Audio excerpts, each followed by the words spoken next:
ഗുരുർബ്രഹ്മാ ഗുരുർവിഷ്ണു ഗുരുർദേവോ മഹേശ്വരഃ ഗുരു സാക്ഷാത് പരം ബ്രഹ്മ തസ്മൈ ശ്രീ ഗുരവേ നമഃ. ഓം സദാശിവസമാരംഭാം ശങ്കരാചാര്യമധ്യമാം അസ്മദാചാര്യപര്യന്താം വന്ദേ ഗുരുപരമ്പരാം.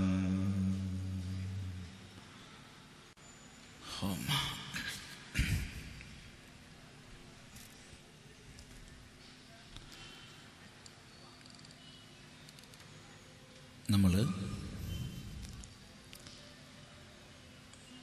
ഭാരതീയ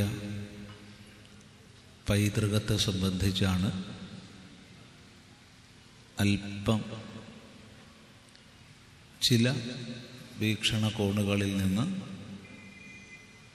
ഇന്നലെ ചിന്തിക്കാൻ ആരംഭിച്ചത്.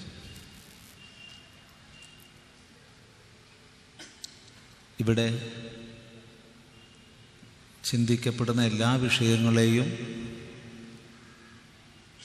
ആ ഒരു ശീർഷകത്തിൽ അന്വയിക്കാം. ഭാരതീയ പൈതൃകം എന്നതിൽ എങ്കിലും ഇന്ന് ആചാരാനുഷ്ഠാനങ്ങളെക്കുറിച്ചാണ് പ്രത്യേകിച്ച് വിഷയം വെച്ചിട്ടുള്ളത്.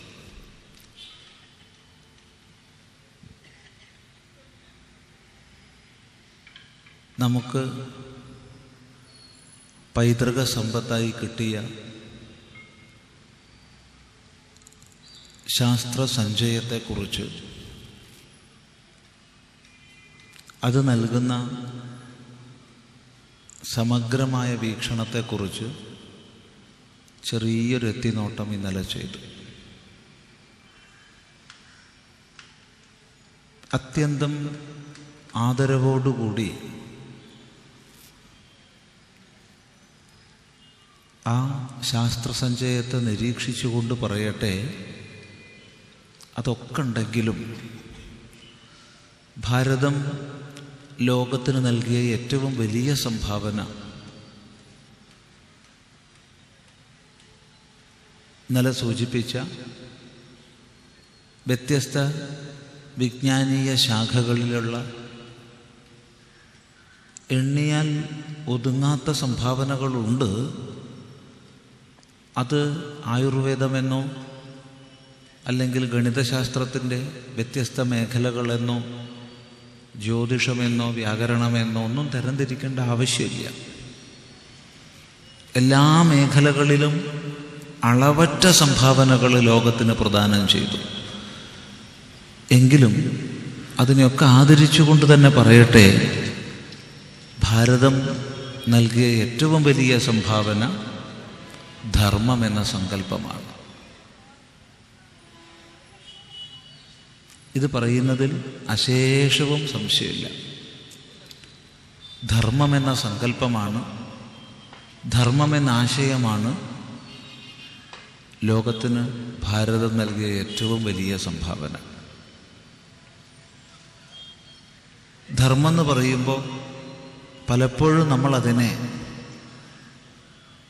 ഇംഗ്ലീഷ് ഭാഷയിൽ റിലിജിയൻ എന്ന് പറയുന്നതിന് തുല്യമായി മനസ്സിലാക്കാറുണ്ട്.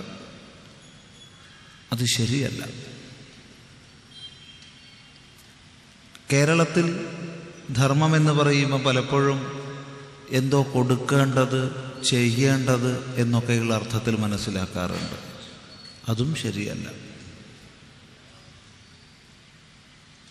പറയാറില്ലേ, വീട്ടിൽ ആരെങ്കിലുമൊക്കെ എന്തെങ്കിലും ഭിക്ഷയ്ക്കോ മറ്റോ വന്നാൽ ധർമ്മക്കാരൻ വന്നിട്ടുണ്ട്, ധർമ്മം കൊടുത്തോളൂ എന്നൊക്കെ പറയാറുണ്ട്. പറയട്ടെ, ഒരിക്കലും കൊടുക്കാൻ പാടില്ലാത്ത എന്തെങ്കിലും ഉണ്ടെങ്കിൽ അത് ധർമ്മമാണ്. തനിക്ക് എന്ത് സമ്പദ് ഐശ്വര്യങ്ങളുണ്ടെങ്കിലും കൊടുത്തോളൂ, തന്നെ കൊടുത്തോളൂ.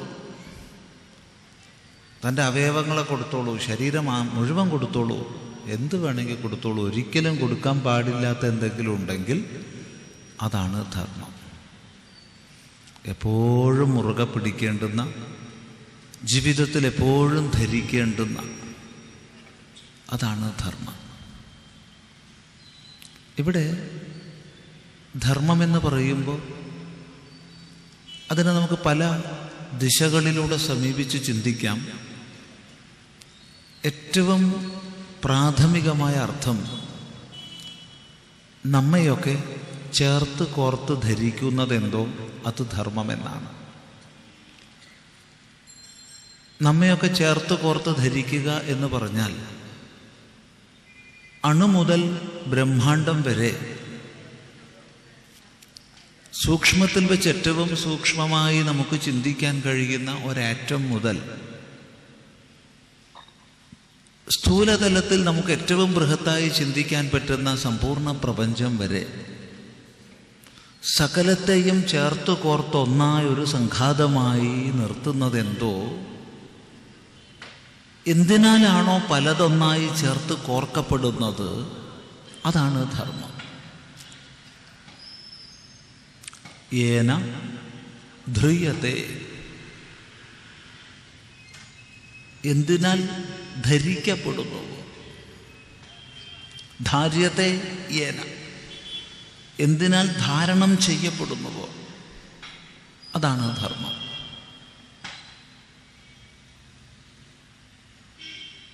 മറ്റൊരു ദിശയിലൂടെ നോക്കിക്കഴിഞ്ഞാൽ നമ്മളൊക്കെയും ജീവിതത്തിൽ എന്തിനെ ധരിക്കണമോ, എന്തിനെ സ്വീകരിച്ച് പരിപാലിക്കണമോ,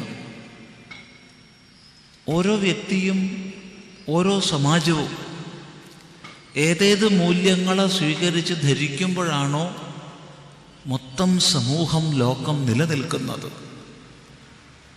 ഞാൻ സന്തോഷമായി കഴിയുന്നതോടൊപ്പം ഈ പ്രപഞ്ചം മുഴുവൻ സന്തോഷത്തോടു കൂടി കഴിയുന്നത്, അത്തരം മൂല്യങ്ങളുടെ ആകത്തുകയ്ക്കാണ് ധർമ്മം എന്ന് പറയുക. അപ്പോൾ നമ്മളൊക്കെ ധരിക്കേണ്ടത്, ധരിക്കുന്നത് എന്തോ അത് ധർമ്മം. നമ്മയൊക്കെ ധരിക്കുന്നതെന്തോ അത് ധർമ്മം. ഇങ്ങനെ ധർമ്മശബ്ദത്തിന് വ്യത്യസ്ത അർത്ഥതലങ്ങളുണ്ട്, മാനങ്ങളുണ്ട്. വിശദമായ ധർമ്മ വിചാരമല്ല ഇന്നത്തെ വിഷയം. അതിൽ പ്രധാനപ്പെട്ട ഒരു ഘടകത്തെക്കുറിച്ചാണ് ഇന്ന് ചിന്തിക്കുന്നത്, ആചാരങ്ങളെക്കുറിച്ച്.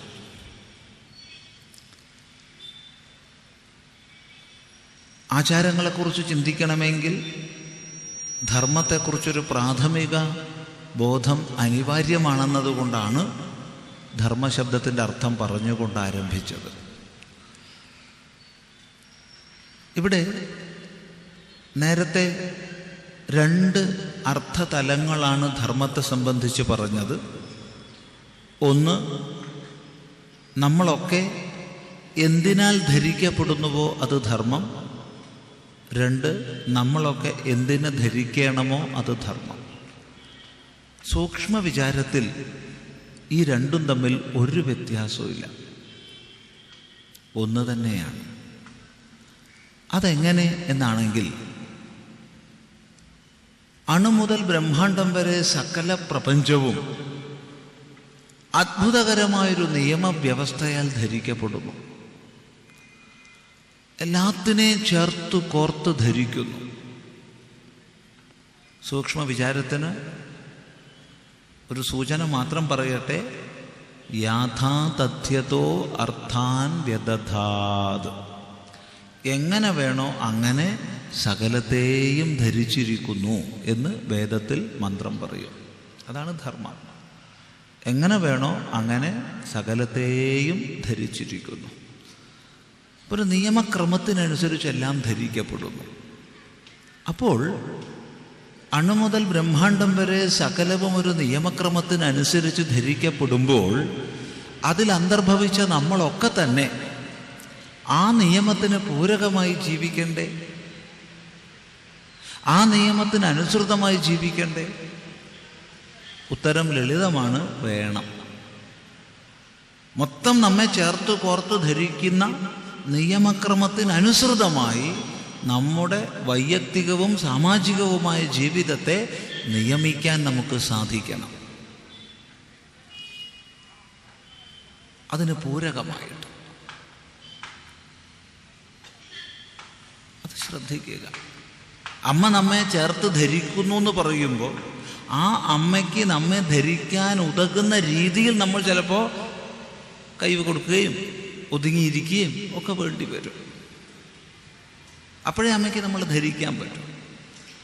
ധർമ്മം നമ്മളെ ധരിക്കുന്നു എന്ന് പറയുമ്പോൾ മൊത്തം അതിനനുസൃതമായ ക്രമത്തിനനുസരിച്ച് നമ്മൾ നമ്മുടെ ജീവിതത്തെ ചിട്ടപ്പെടുത്തണം. ഒന്നുകൂടി സ്പഷ്ടമായി പറഞ്ഞാൽ, നമ്മുടെ സുഖത്തിന്, നമ്മുടെ ക്ഷേമത്തിന് ഇന്നിന്നതൊക്കെ ആകാം, ഇന്നിന്നതൊന്നും ആയിക്കൂടാ. കേവലം വൈയക്തികമായ സുഖം മാത്രം ചിന്തിച്ച് സമാജത്തിൻ്റെ നിലനിൽപ്പിന് തന്നെ വിഘാതമാകും വിധം പ്രവർത്തിച്ചുകൂടാ. ഇങ്ങനെ മൂല്യബോധത്തിനനുസരിച്ച് നമ്മൾ ജീവിതത്തെ ചിട്ടപ്പെടുത്തുമ്പോഴാണ് നമ്മുടെ ജീവിതവും സമഷ്ടി ജീവിതവും ഒത്തൊരുമിച്ച് പോകുന്നത്. അതുകൊണ്ട് ഈ പറഞ്ഞ രണ്ട് അർത്ഥതലങ്ങൾക്കും വ്യത്യാസമില്ല, അവ ഒന്ന് തന്നെയാണ്. അതുകൊണ്ട് ഭഗവാൻ ഭാഷ്യകാരൻ ധർമ്മത്തെ നിർവചിക്കുന്ന സമയത്ത് ഏറ്റവും പ്രാഥമികമായി പറയുന്നത് ജഗതഃ സ്ഥിതി കാരണം എന്നാണ്. ലോകത്തിൻ്റെ നിലനിൽപ്പിന് കാരണമാണ് ധർമ്മം. ഈ സമാജത്തിൻ്റെ നിലനിൽപ്പിന് കാരണമാണ് ധർമ്മം. ഈ ജഗത്തിൻ്റെ മുഴുവൻ നിലനിൽപ്പിന് കാരണമാണ് ധർമ്മം. ആ ഒരു വാക്യത്തെ നമുക്ക് മണിക്കൂറുകളോളം ദിവസങ്ങളോളം അപഗ്രഥിക്കാം, പല പല തലങ്ങളിൽ പോയിട്ട്. വ്യക്തിധർമ്മം, ഓരോ ദ്രവ്യത്തിൻ്റെ ധർമ്മം, സമാജധർമ്മം, എന്നിങ്ങനെ പല തലങ്ങളിൽ പോവാം. അവിടെ ഇരിക്കട്ടെ. അപ്പോൾ ധർമ്മം എന്ന് പറയുമ്പോൾ നമ്മെ ധരിക്കുന്നതാണ്, നാം ധരിക്കേണ്ടതാണ്. നാം ധരിക്കേണ്ടത് എന്ന അർത്ഥം നല്ലപോലെ വിചാരം ചെയ്യുക. അതാണ് പ്രസക്തം.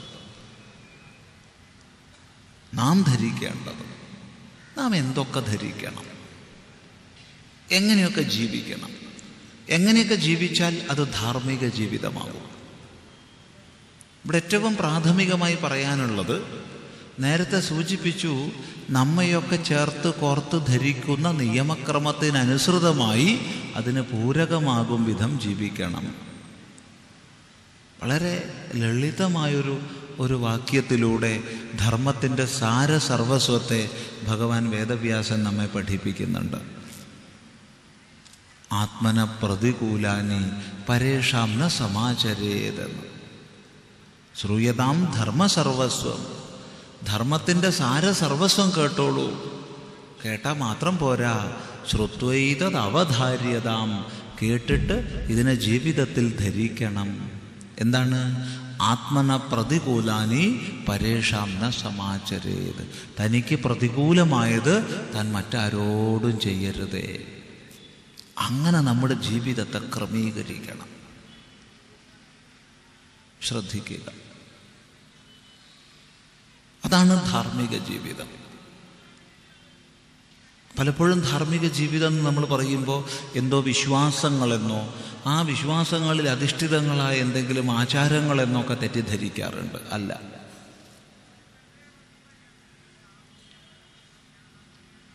ഇത് അറിവിൽ അധിഷ്ഠിതമാണ്. പ്രപഞ്ചത്തിൻ്റെ പാരസ്പര്യത്തെക്കുറിച്ചുള്ള അറിവ്, അതിനനുസൃതമായി നമ്മളൊക്കെ എന്ത് ചെയ്യണം, എന്ത് ചെയ്യരുത് എന്ന അറിവ്. അതുകൊണ്ട് ധർമ്മത്തിൻ്റെ സാരസർവസ്വം ഉപദേശിക്കുന്ന ഭഗവാൻ അർജുനനെ നിമിത്തമാക്കി നമ്മളോട് പറഞ്ഞു തരും, കർമ്മണോ ഹ്യപി ബോധവ്യം ബോധവ്യം ച വികർമ്മണഃ എന്ന്. ഇതാണ് ഗീതയിലെ ധർമ്മോപദേശത്തിൻ്റെ സാരം. കർമ്മണോ ഹ്യപി ബോധവ്യം ബോധവ്യം ച വികർമ്മണഃ. ചെയ്യേണ്ടതിൻ്റെ തത്വമറിയണം, ചെയ്യരുതാത്തതിൻ്റെ തത്വമറിയണം. എന്തിന് ചെയ്യേണ്ടതിൻ്റെ തത്വമറിയണം? ചെയ്യാൻ വേണ്ടി. എങ്കിൽ ചെയ്യരുതാത്തതിൻ്റെതോ? അതറിയാതിരുന്നാൽ പോരെ. എന്തിനാ ചെയ്യരുതാത്തതൊക്കെ അറിയാൻ പോണത്? ചിലർക്ക് അങ്ങനെയാ ചിന്ത. ചെയ്യരുതാത്ത എന്തിനാ നമ്മൾ അറിയണത്? ചെയ്യേണ്ടത് അറിഞ്ഞു ചെയ്താൽ പോരാ. ചെയ്യേണ്ടത് അറിഞ്ഞു ചെയ്യണം, ചെയ്യരുതാത്തത് അറിഞ്ഞ് ചെയ്യാതിരിക്കണം. അങ്ങനെ അന്വയ വ്യതിരേകങ്ങളിലൂടെയാണ് നമ്മുടെ ആചാര്യന്മാർ മുഴുവൻ ഉപദേശിച്ചു തന്നിട്ടുള്ളത്. അതുകൊണ്ട് കൃഷ്ണനെക്കുറിച്ച് നമ്മൾ കുട്ടികളോട് പറഞ്ഞു കൊടുക്കാറില്ല. കൃഷ്ണനെക്കുറിച്ച് പറഞ്ഞു കൊടുക്കുമ്പോൾ കംസനെക്കുറിച്ചും പറഞ്ഞു കൊടുക്കും. രാമനെക്കുറിച്ച് മാത്രം നമ്മൾ പറഞ്ഞു കൊടുക്കാറില്ല. രാമനെക്കുറിച്ച് പറയുമ്പോൾ രാവണനെക്കുറിച്ചും പറഞ്ഞു കൊടുക്കും. അപ്പോഴേ അന്വയ വ്യതിരേകങ്ങളെ കൊണ്ട് എന്ത് ചെയ്യണം എന്ത് ചെയ്യരുത് എന്ന വേർതിരിച്ചറിവ് ലഭിക്കും. ശ്രദ്ധിക്കുക. അങ്ങനെ നമ്മൾ ധർമ്മത്തെ ചിന്തിക്കുമ്പോൾ ഏറ്റവും പ്രധാനമായിട്ടുള്ളൊരാശയം, സനാതനധർമ്മം എന്തിനെയാണോ നമ്മൾ ഹിന്ദു ധർമ്മം, വൈദിക ധർമ്മം എന്നൊക്കെ വിളിക്കുന്നത്, വേദത്തിൽ അധിഷ്ഠിതമായതുകൊണ്ട് വൈദിക ധർമ്മം എന്ന് വിളിക്കും. ഹിമാലയം മുതൽ ഇന്ദു സരോവരം വരെയുള്ള ഭൂപ്രദേശത്ത് നിന്ന് ലോകം മുഴുവൻ പ്രസരിച്ചതായതുകൊണ്ട് ഹിന്ദു ധർമ്മം എന്ന് വിളിക്കും. ഇങ്ങനെയൊക്കെ വിളിച്ചാലും അതിൻ്റെ ശരിയായ കൂടുതൽ വ്യാപ്തിയുള്ള നാമം സനാതനധർമ്മം എന്നതാണ്. സനാതനധർമ്മം, ഒരിക്കലും നശിക്കാത്ത ധർമ്മം, എന്നും നിലനിൽക്കുന്ന ധർമ്മം. ഈ സനാതനധർമ്മം 3 അടിസ്ഥാന ശിലകളിലാണ് നിലനിൽക്കുന്നത്. ഇന്നിവിടെ ആചാരങ്ങൾ എന്നുള്ളതാണ് വിഷയം. അതുകൊണ്ടാണ് അതിലേക്ക് പതുക്കെ പ്രവേശിക്കുന്നത്.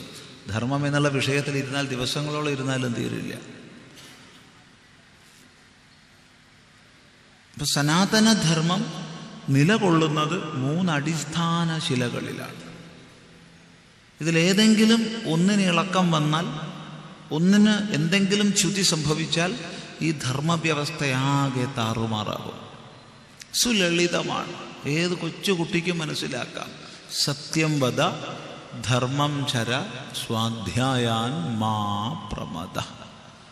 3 അടിസ്ഥാന ശിലകൾ.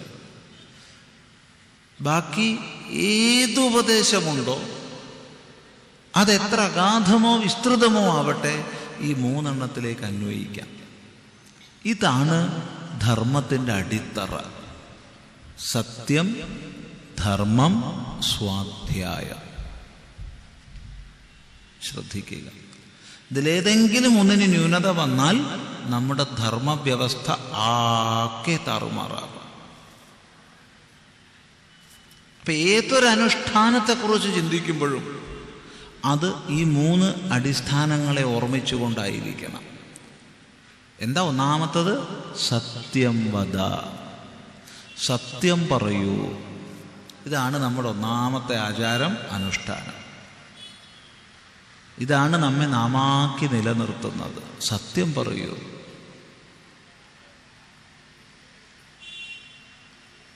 ബാക്കി നമ്മൾ വേദോക്തങ്ങളായ സകല യജ്ഞങ്ങളെയും യാഗങ്ങളെയും അഗ്നിഹോത്രാദി കർമ്മങ്ങളെയും ഒക്കെ ചെയ്തു, വേറെ തപസ് ചെയ്തു, മറ്റെല്ലാ പൂജകളും പാഠങ്ങളും ചെയ്തു. ഇതില്ല ജീവിതത്തിലെങ്കിൽ ഒന്നിനും പ്രയോജനമില്ല, ഒരു പ്രയോജനമില്ല. ഇതുണ്ടെങ്കിൽ ബാക്കി ഉണ്ടാവാം, ഇതില്ലെങ്കിൽ ബാക്കി ഒന്നും ഉണ്ടാവില്ല. അതാണ് സത്യം. ഏറ്റവും പ്രധാനം സത്യം വദ എന്ന ഉപദേശമാണ്. ശ്രദ്ധിക്കുക. എന്താ സത്യം വദ എന്ന് പറഞ്ഞാൽ? സത്യം പറയൂ. വളരെ എളുപ്പമാണ്. ഈ സത്യം പറയൂ എന്ന് പറഞ്ഞാൽ എല്ലാ സത്യവും വിളിച്ചു പറയണമെന്നല്ല. അത് പ്രത്യേകം ശ്രദ്ധിക്കേണ്ടതാണ്. പലരും പല പരദൂഷണങ്ങളൊക്കെ പറഞ്ഞ് ഇരിക്കുന്ന സമയത്ത് എന്തിനാ നിങ്ങൾ ഇങ്ങനെ ജീവിതം നശിപ്പിക്കുന്നത്? എത്ര കുറച്ചേ നമുക്ക് ആയുസുള്ളൂ.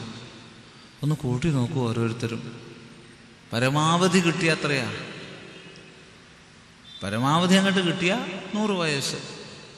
ശതായുർവൈ പുരുഷ. മനുഷ്യൻ്റെ ആയുസ് 100ആണ്. അതിൽ കൂടിയെന്ന് വരാം. ചിലരൊക്കെ അകാലത്തിൽ മരിക്കാറുണ്ട് 100 കഴിഞ്ഞിട്ടും.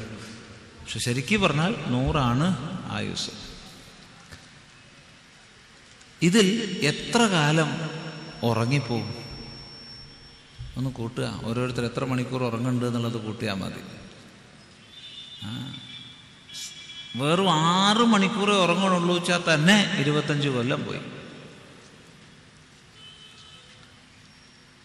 പരാശ്രയത്തിൽ ഒന്ന് ഇളകി ഇരിക്കാൻ പോലും കഴിവില്ലാതെ എത്ര കാലം കിടക്കണം കൊച്ചുനാളിൽ? കൊച്ചു കുഞ്ഞായിരിക്കുമ്പോൾ അതും കഴിഞ്ഞു. ഒരു വിവേകപ്രജ്ഞ ഉറയ്ക്കുന്നതിന് മുമ്പ് പലതരം കളികളിലും കണ്ടവനോട് മുഴുവൻ തെറി കേട്ടും ഒക്കെ എത്ര കാലം കഴിഞ്ഞു കൂടണം? ഇതൊക്കെ അങ്ങോട്ട് തട്ടിക്കിഴിച്ചാൽ പിന്നെ എത്ര കുറച്ച് കാലമേ ഉള്ളൂ. ആ കാലത്തിൽ തന്നെ അവശ്യം ജീവിതം നിലനിർത്താൻ വേണ്ടി ഭക്ഷണം കഴിച്ചും കഴിക്കാൻ വേണ്ടി പരിശ്രമിച്ചും ഒക്കെ എത്ര സമയം പോവും? പിന്നെ എത്ര ഉണ്ട് തട്ടിക്കിഴിച്ചാൽ കൊല്ലം? ഈ സമയം വേണ്ടാതെ എന്തിനാ ഈ പരദൂഷണം പറഞ്ഞ് സമയം കളയണമെന്ന് ചോദിച്ചാൽ ചിലർ ഒരു മടിയില്ലാതെ തിരിച്ചു പറയാറുണ്ട്, സ്വാമിജി ഞാൻ ഒരു അസത്യവും പറഞ്ഞിട്ടില്ല, ഈ പറഞ്ഞതൊക്കെ ഉള്ളതാ. ഇവിടെയാണ് ശ്രദ്ധിക്കേണ്ടത്. സത്യം വദ എന്നുള്ളതിന് ഭഗവാൻ ഭാഷ്യകാരൻ അർത്ഥം പറഞ്ഞു തരും. സത്യം യഥാ പ്രമാണ അവഗതം യത് വക്തവ്യം തദ് വദ. വളരെ ശ്രദ്ധിക്കേണ്ടതാണ്. പ്രമാണത്തിനനുസരിച്ച് മനസ്സിലാക്കിയത് അതേ പറയാവൂ. ആരാണ്ടെങ്കിലും പറഞ്ഞതൊന്നും നമ്മൾ പറയാൻ പാടില്ല. പ്രമാണത്തിനനുസരിച്ച് മനസ്സിലാക്കിയത് പറയേണ്ടുന്നതാണെങ്കിൽ പറഞ്ഞോളൂ. യത് വക്തവ്യം തദ്വദ. പറയേണ്ടതാണെങ്കിൽ പറഞ്ഞോളൂ. അപ്പം നാവിലൂടെ അങ്ങോട്ട് പുറത്തോട്ട് വരുന്നതിന് മുമ്പ് ആലോചിക്കണം, ഇത് പറയേണ്ടതാണോ പറയേണ്ടതല്ലേ? എല്ലാ സത്യവും പറയരുത്. നമുക്കിവിടെ പറയാനുള്ളത് കഴിയുന്നതും സത്യം പറയരുത്. ഒരു കാരണവശാലും അസത്യം പറയരുത്. ഒരു കാരണവശാലും അസത്യം പറയരുത്. കഴിയുന്നതും സത്യവും പറയരുത്. നല്ലപോലെ വിചാരം ചെയ്ത് ഒരു സന്ദർഭത്തിൽ പറയേണ്ടതാണെന്ന് ഉറപ്പുണ്ടെങ്കിൽ മാത്രമേ പറയാവൂ. ഇതാണ് അടിസ്ഥാനം. ഈ വാക്യം പറഞ്ഞ ഉടനെ ആചാര്യൻ പിന്നീട് പറയും, ധർമ്മം ചര, ധർമ്മം ആചരിക്കൂ. ശ്രദ്ധിക്കൂ, ധർമ്മം വദ എന്നല്ല, ധർമ്മത്തെ പറയൂ. കിട്ടുന്ന സ്ഥലങ്ങളിലൊക്കെ ധർമ്മപ്രഭാഷണം ചെയ്തോളൂ. ധർമ്മപ്രഭാഷണ പരമ്പര ചിദാനന്ദപുരി സ്വാമിയുടെ ഉണ്ടായിരിക്കുന്നതാണ്. ധർമ്മത്തെ പറയാനല്ല പറഞ്ഞത്. ധർമ്മം വദ എന്ന് പറഞ്ഞില്ല. ധർമ്മം പറയാൻ നമുക്കൊക്കെ വളരെ എളുപ്പ. ധർമ്മം ചര, ധർമ്മം ആചരിക്കൂ, ജീവിതത്തിൽ ആചരിക്കൂ.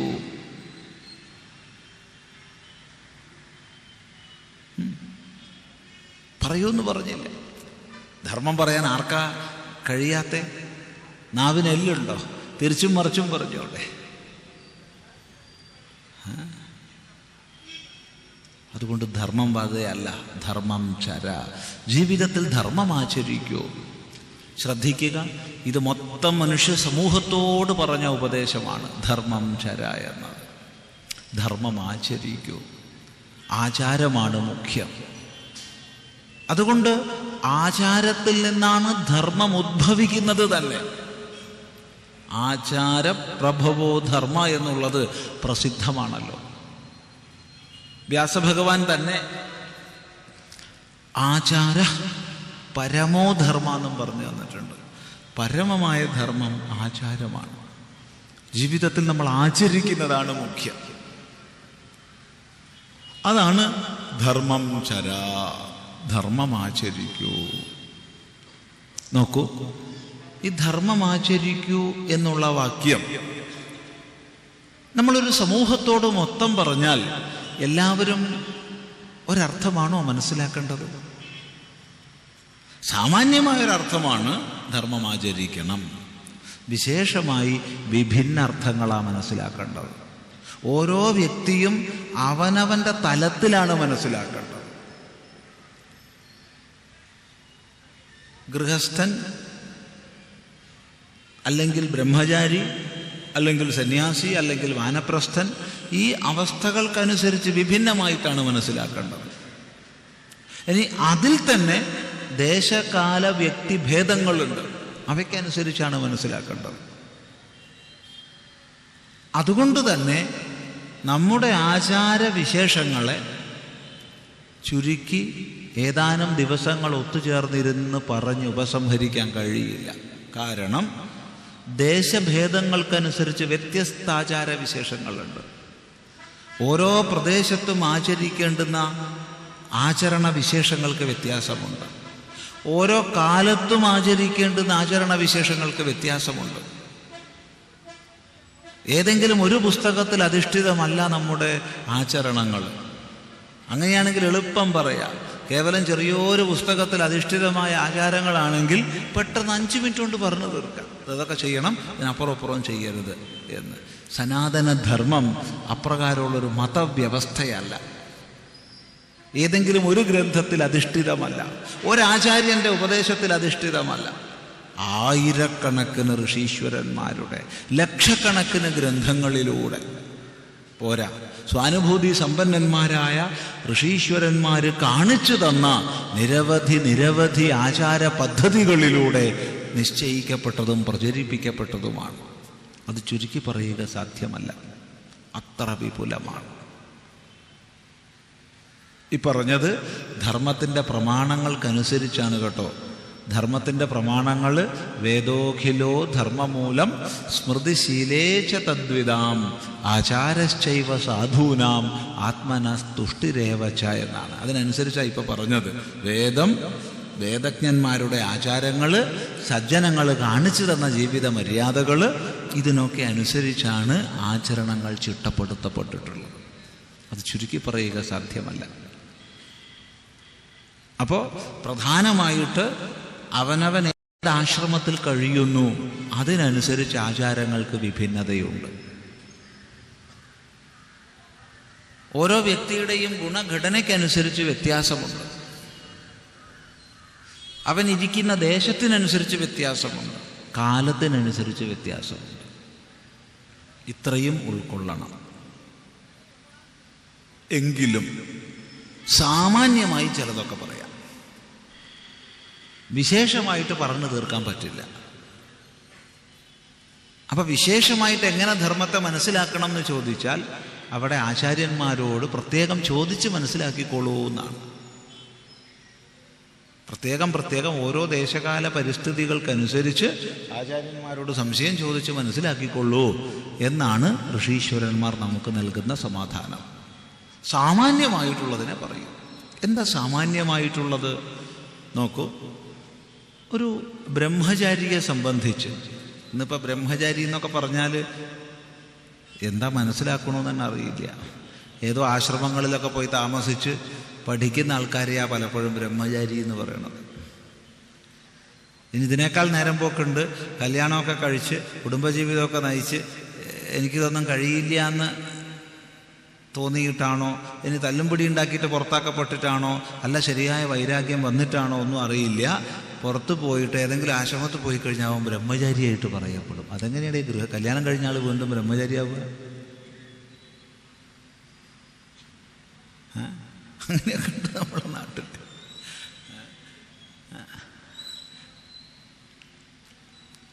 ഇവിടെ ബ്രഹ്മചാരി എന്നുള്ളത് കൊണ്ട് ഉദ്ദേശിക്കുന്നത് വിദ്യാർത്ഥിയുടെ കാലഘട്ടം. അതേതാ? അത് പഠിക്കാനുള്ള പ്രാപ്തി കൈവന്നു കഴിഞ്ഞാൽ പിന്നെ പഠിക്കണം. പഠിക്കാനുള്ള പ്രാപ്തി വ്യക്തിക്കനുസരിച്ച് മാറ്റങ്ങൾ വരാമെങ്കിലും സാമാന്യമായി പറഞ്ഞാൽ ഈ നട്ടപ്രാന്തിൻ്റെ പ്രായം ഒന്ന് കഴിയണം. 4-ാം വയസ്സിൽ നട്ടപ്രാന്ത് നമ്മൾ പറയാറുണ്ട്. അതൊന്ന് കഴിയണം. അത് കഴിഞ്ഞിട്ടേ പഠിപ്പിക്കൽ തുടങ്ങാൻ പാടുള്ളൂ. അതിനു മുമ്പ് വയ്യ. ഇന്നിപ്പോൾ കുട്ടിക്ക് 2 വയസ്സ് 2.25 വയസ്സാകുമ്പോഴത്തേക്ക് പഠിപ്പിക്കണം എന്നുള്ള തിരക്കാണ് അമ്മയ്ക്കോ അച്ഛനോ ഒക്കെ. നിന്നെ ഞാൻ ഒരു പാഠം പഠിപ്പിക്കുന്നതാണ്. എത്ര ഇരിക്കുക അവിടെ, എന്താ അത്? എത്ര വയസ്സുള്ള കുട്ടീനോടാ നോക്കണേ? 2.5 വയസ്സുള്ള. എന്തൊരു കഷ്ടമെന്നാവോ. ആ കുട്ടി നിശ്ചയമായും കുറച്ച് വലുതാവുമ്പോൾ അമ്മയെയും അച്ഛനെയും പാഠം പഠിപ്പിക്കും, സംശയമില്ല. ആരാണോ കുട്ടിയുടെ കുട്ടിത്തത്തെ നിഷേധിക്കുന്നത് അവരെ കുട്ടി വലുതാവുമ്പോൾ നിഷേധിക്കും. ഒരു സംശയവുമില്ല, പറയുന്നത് യാതൊരു സംശയവുമില്ല. ശ്രദ്ധിക്കുക. അതുകൊണ്ട് ഈ നട്ടപ്രാന്തിൻ്റെ പ്രായമൊക്കെ കഴിഞ്ഞാൽ അപ്പമല്ല പഠിപ്പിക്കണം. ഉപനയന അനന്തരം എന്ന് പറയാം. എന്താ പഠിക്കണ്ടേ? പഠിക്കേണ്ടത് ജീവിതത്തിൻ്റെ ലക്ഷ്യത്തെ സംബന്ധിച്ചും മാർഗത്തെ സംബന്ധിച്ചും 2 വിഷയങ്ങളെ പഠിക്കേണ്ടു. മൂന്നാമതൊന്ന് പഠിക്കണ്ട. ജീവിത ലക്ഷ്യം, മാർഗം. ഈ മാർഗം എന്നുള്ളതിൽ എന്തൊക്കെ ഉൾപ്പെടും നോക്കൂ. എന്തൊക്കെ വിദ്യകളുണ്ടോ അതൊക്കെ ഈ മാർഗം എന്നുള്ളതിൽ ഉൾപ്പെടും. പഠിക്കുക. അതുകൊണ്ട് ഒരു വിദ്യാർത്ഥിയോട്, ഒരു ബ്രഹ്മചാരിയോട് ധർമ്മം ചര എന്ന് പറഞ്ഞാൽ അതിൻ്റെ അർത്ഥം പഠിക്കുക, പഠിക്കുക, പഠിക്കുക എന്നു തന്നെയാണ്. വേറെ ഒരർത്ഥവും ഇല്ല. പഠിക്കുക, പോരാടുക അങ്ങനെയൊന്നുമില്ല. അങ്ങനെ കണ്ട് ചില സ്ഥലത്ത് സ്കൂളിൽ കുട്ടീനെ ചേർക്കാൻ കൊണ്ടുപോകുമ്പോൾ, ഇത് കഥ പറയല്ല, കുട്ടീനെ സ്കൂളിൽ ചേർക്കാൻ കൊണ്ടുപോകുക അമ്മ. പണ്ടൊക്കെ കുട്ടികൾ സ്കൂളിൽ ചേർക്കാൻ കൊണ്ടുപോകണം, ഇപ്പോഴൊക്കെ വ്യത്യാസമുണ്ട്. ഇപ്പോൾ ഉത്സവമാണ്, സ്കൂളിൽ ഉത്സവമാണ് തുടക്കത്തിൽ. ഉത്സവത്തിന് കൊണ്ടുപോകുക കുട്ടിയെ. എന്ത് ഉത്സവമാണ്? പ്രവേശനോത്സവം. അപ്പോഴാ വലിയൊരു ബോർഡ്. അമ്മ ഞെട്ടിപ്പോയി. പഠിക്കുക, പോരാടുക, നവാഗതരെ സ്വാഗതം. കുട്ടി പോരാടാൻ പഠിക്കും, അല്ലാണ്ടെന്താ? പോരാടാൻ പഠിച്ച് അവസാനം ജീവിതം പോരാടാൻ പോലും പറ്റാത്തതാവും, ഒന്നിനും കൊള്ളാണ്ടാവും. ഇതിനാഹ്വാനം ചെയ്ത നേതാക്കന്മാരുടെ കുട്ടികൾ ഒരു പോരാട്ടവും ഇല്ലാത്ത പ്രത്യേകം കോൺവെൻറ്റുകളിൽ അങ്ങനത്തെ സ്കൂളിലൊക്കെ പഠിക്കുന്നുണ്ടാവും അവരെ മക്കൾ. സാധാരണക്കാരുടെ കുട്ടികളൊക്കെ ഇങ്ങനെ പോരാട്ടമുള്ള സ്കൂളിൽ പഠിക്കും. അതുകൊണ്ട് നമുക്ക് പറയാൻ സാധിക്കണം, വിദ്യാർത്ഥിയുടെ ധർമ്മം ഒന്ന് മാത്രമാണ്: പഠിക്കുക, പഠിക്കുക, പഠിക്കുക. വേറെ ഒന്നുമില്ല. അപ്പം വിദ്യാർത്ഥി യജ്ഞം ചെയ്യണ്ടേ, ഹോമം ചെയ്യണ്ടേ, ഗുരുനാഥനെ സേവിക്കണ്ടേ, ഗുരുപൂജ ചെയ്യണ്ടേ, ഒക്കെ ചെയ്യണം. അതൊക്കെ പഠിക്കുക എന്നുള്ളതിൽ അന്തർഭവിക്കുന്നു. വിദ്യാർത്ഥിക്ക് നിത്യ അഗ്നിഹോത്രം ഇല്ലേ, ജപമില്ലേ, ഒക്കെ ഉണ്ട്, മന്ത്രജപമുണ്ട്, ഒക്കെ ഉണ്ട്. പക്ഷെ അതെല്ലാം പഠിക്കുക എന്നുള്ളതിൽ അന്തർഭവിക്കുന്നു. ഇത് നമുക്ക് ബോധിക്കാനും ബോധിപ്പിക്കാനും സാധിക്കണം. ശരി, വിദ്യാർത്ഥി ധർമ്മമല്ല ഒരു സമൂഹത്തിലേറെ പറയേണ്ടത്. ഒരു സമൂഹത്തിലേറെ പറയേണ്ടത് ഗൃഹസ്ഥധർമ്മമാണ്. കാരണം ഒന്ന്, ഗൃഹസ്ഥാശ്രമികളാണ് ഈ സമാജത്തെ മുഴുവൻ നിലനിർത്തുന്നത്.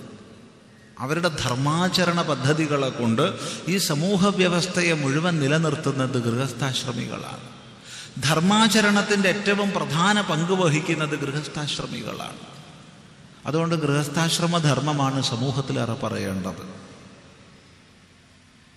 അതുപോലെ തന്നെ പ്രായേണ ഇന്ന് ബ്രഹ്മചാരിമാരും ഗൃഹത്തിൽ താമസിച്ച് തന്നെയാണ് പഠന പ്രക്രിയയിൽ ഏർപ്പെടുന്നത്. പിന്നെ വാനപ്രസ്ഥൻ എന്നൊരാശ്രമിയെ പൊതുവെ കാണാൻ ഇല്ല. ഉണ്ടോ? വാനപ്രസ്ഥന്മാരിന്ന് കുറവാണ്. ഗൃഹസ്ഥാശ്രമ ജീവിതം നയിക്കുമ്പോൾ നിർബന്ധമാണ് വീട്ടിലൊരു കണ്ണാടി വെക്കണം എന്നുള്ളത്. ഒരു കണ്ണാടി അത്യാവശ്യമാണ് ഓരോ വീട്ടിലും. എന്തിനാ കണ്ണാടി? ഞാനിവിടെ വരുമ്പോൾ നോക്കിയിട്ടാ സ്വാമി വന്നത്, അരമണിക്കൂർ അതിൻ്റെ മുമ്പിൽ നിന്നിട്ടാ അപ്പോൾ പ്രഭാഷണത്തിന് വന്നത്. അത് വേറെ വിഷയം. അതിനല്ല. ജര വരുന്നുണ്ടോ, നര വരുന്നുണ്ടോ എന്നൊന്ന് നോക്കണം. മറച്ച് വെക്കരുത്. ഇന്നിപ്പോൾ പലജാതി മരുന്നുകൾ കിട്ടുന്നുണ്ട്. നരയൊക്കെ എത്ര സമർത്ഥമായിട്ടാ പൊടി വയ്ക്കാൻ കഴിയാന്ന് ചോദിച്ചാൽ പറയാൻ വയ്യ. അതെ. അപ്പം അത് പൊതുവെ ഈ പ്രഭാഷണങ്ങൾക്കൊക്കെ പോകുമ്പോൾ വലിയ സന്തോഷമാണ്. എത്ര ചെറുപ്പക്കാരാ പ്രഭാഷണം കേൾക്കാൻ വരണമെന്ന് തോന്നുന്നു. നല്ല യുവതി യുവാക്കളാണല്ലോ വരുന്നത്. കാരണം അത് നര കാണിക്കില്ല, അതൊക്കെ പൂശിയിരിക്കുക. അങ്ങനെ പൂശാൻ നിൽക്കണ്ട. ഓരോ അടയാളവും നമ്മുടെ ജീവിതത്തിൽ അനുവർത്തിക്കേണ്ടുന്ന ചില ചര്യകൾക്കുള്ള സൂചനകളാണെന്ന് മനസ്സിലാക്കണം. ഒരു വാഹനം ഡ്രൈവ് ചെയ്ത് നമ്മൾ റോഡിലൂടെ പോകുന്നുണ്ടെങ്കിൽ അവിടെ ഓരോ ബോർഡുകൾ വെച്ചിട്ടുണ്ടാവും. ആ ബോർഡുകളിൽ പറയുന്ന അതിലൂടെ നൽകുന്ന സൂചനകളെ സ്വീകരിച്ച് ഡ്രൈവ് ചെയ്താൽ അപകടം വരില്ല, ഇല്ലെങ്കിൽ അപകടം വരും. അതുപോലെ പ്രകൃതി നമുക്ക് ഒരുപാട് സൂചനകൾ തരികയാണ്. തല നരയ്ക്കുന്നു എന്ന് പറഞ്ഞാൽ അതിൻ്റെ അർത്ഥം വയസ്സാവണുണ്ട്, ഇനി പണ്ടത്തെ പോലെ വെയിൽ കൊണ്ട് പണിയെടുക്കാൻ നിൻ്റെ ശരീരത്തിന് ശക്തിയില്ല, കരുതി ജീവിച്ചോളൂ എന്നാണ്. ശ്രദ്ധിക്കുക. വേറെയും ഒരുപാട് സിദ്ധാന്തങ്ങളുണ്ട്, അവിടെ നിൽക്കട്ടെ. അപ്പം ഇങ്ങനെ ജരാനര വന്നു കഴിഞ്ഞാൽ എന്ത് ചെയ്യണം? ചെയ്യേണ്ട പണി വളരെ എളുപ്പമാണ്. ആധാരവും താക്കോലും എടുക്കുക, മക്കൾക്ക് കൈമാറുക. മക്കളെ, ഞാനായിട്ട് ഇതൊക്കെ ഇങ്ങനെ വളർത്തിക്കൊണ്ടുവന്നു, നിങ്ങൾ ഇത് നന്നാക്കി നടത്തൂ, നശിപ്പിച്ചാൽ നിങ്ങൾക്ക് പോയി, നന്നാക്കണമെന്നേ ഞാൻ പറയുള്ളൂ കേട്ടോ എന്ന് പറഞ്ഞ് നല്ല ഉപദേശം കൊടുത്ത് നല്ല സങ്കല്പത്തോടു കൂടി അധികാരം അവർക്ക് കൈമാറുക. ഒന്നുകൂടി പറഞ്ഞു കൊടുക്കുക, നിങ്ങൾക്കും ജരയും നേരെയൊക്കെ വരും, അന്ന് നിങ്ങളിത് നിങ്ങളെ മക്കൾക്ക് കൈമാറണം കേട്ടോ, ഇത് ഓരോ തലമുറയിലും ഇത് ഇപ്രകാരം നടക്കണം എന്ന് പറഞ്ഞ് ഏൽപ്പിച്ച്. പഴയ കണക്കിന് പറഞ്ഞാൽ കാട്ടിൽ പോകണമെന്നാ പറയുക. ഇന്നിപ്പോൾ കാട്ടിലൊന്നും പോകാൻ കഴിയില്ല. ഇന്നിപ്പോൾ കാട്ടിൽ പോകാൻ പ്രശ്നമാണ്. കാട്ടിൽ പോയിച്ചാൽ ഫോറസ്റ്റ് ഗാർഡുമാർ പിടിച്ച് നമ്മളെ പുറത്താക്കും. പിന്നെന്ത് ചെയ്യാം? മാറിയ കാലഘട്ടത്തിനനുസരിച്ച് വാനപ്രസ്ഥാശ്രമം വീട്ടിൽ തന്നെ ആവാം, നാമം ജപിച്ച് കഴിഞ്ഞുകൂടുക. മക്കൾ എന്താ തരുന്നത് വെച്ചാൽ അത് കഴിച്ച് സന്തോഷിക്കുക. തന്നില്ല വെച്ചാലോ സ്വാമി, സന്തോഷം, അല്ലാതെന്താ.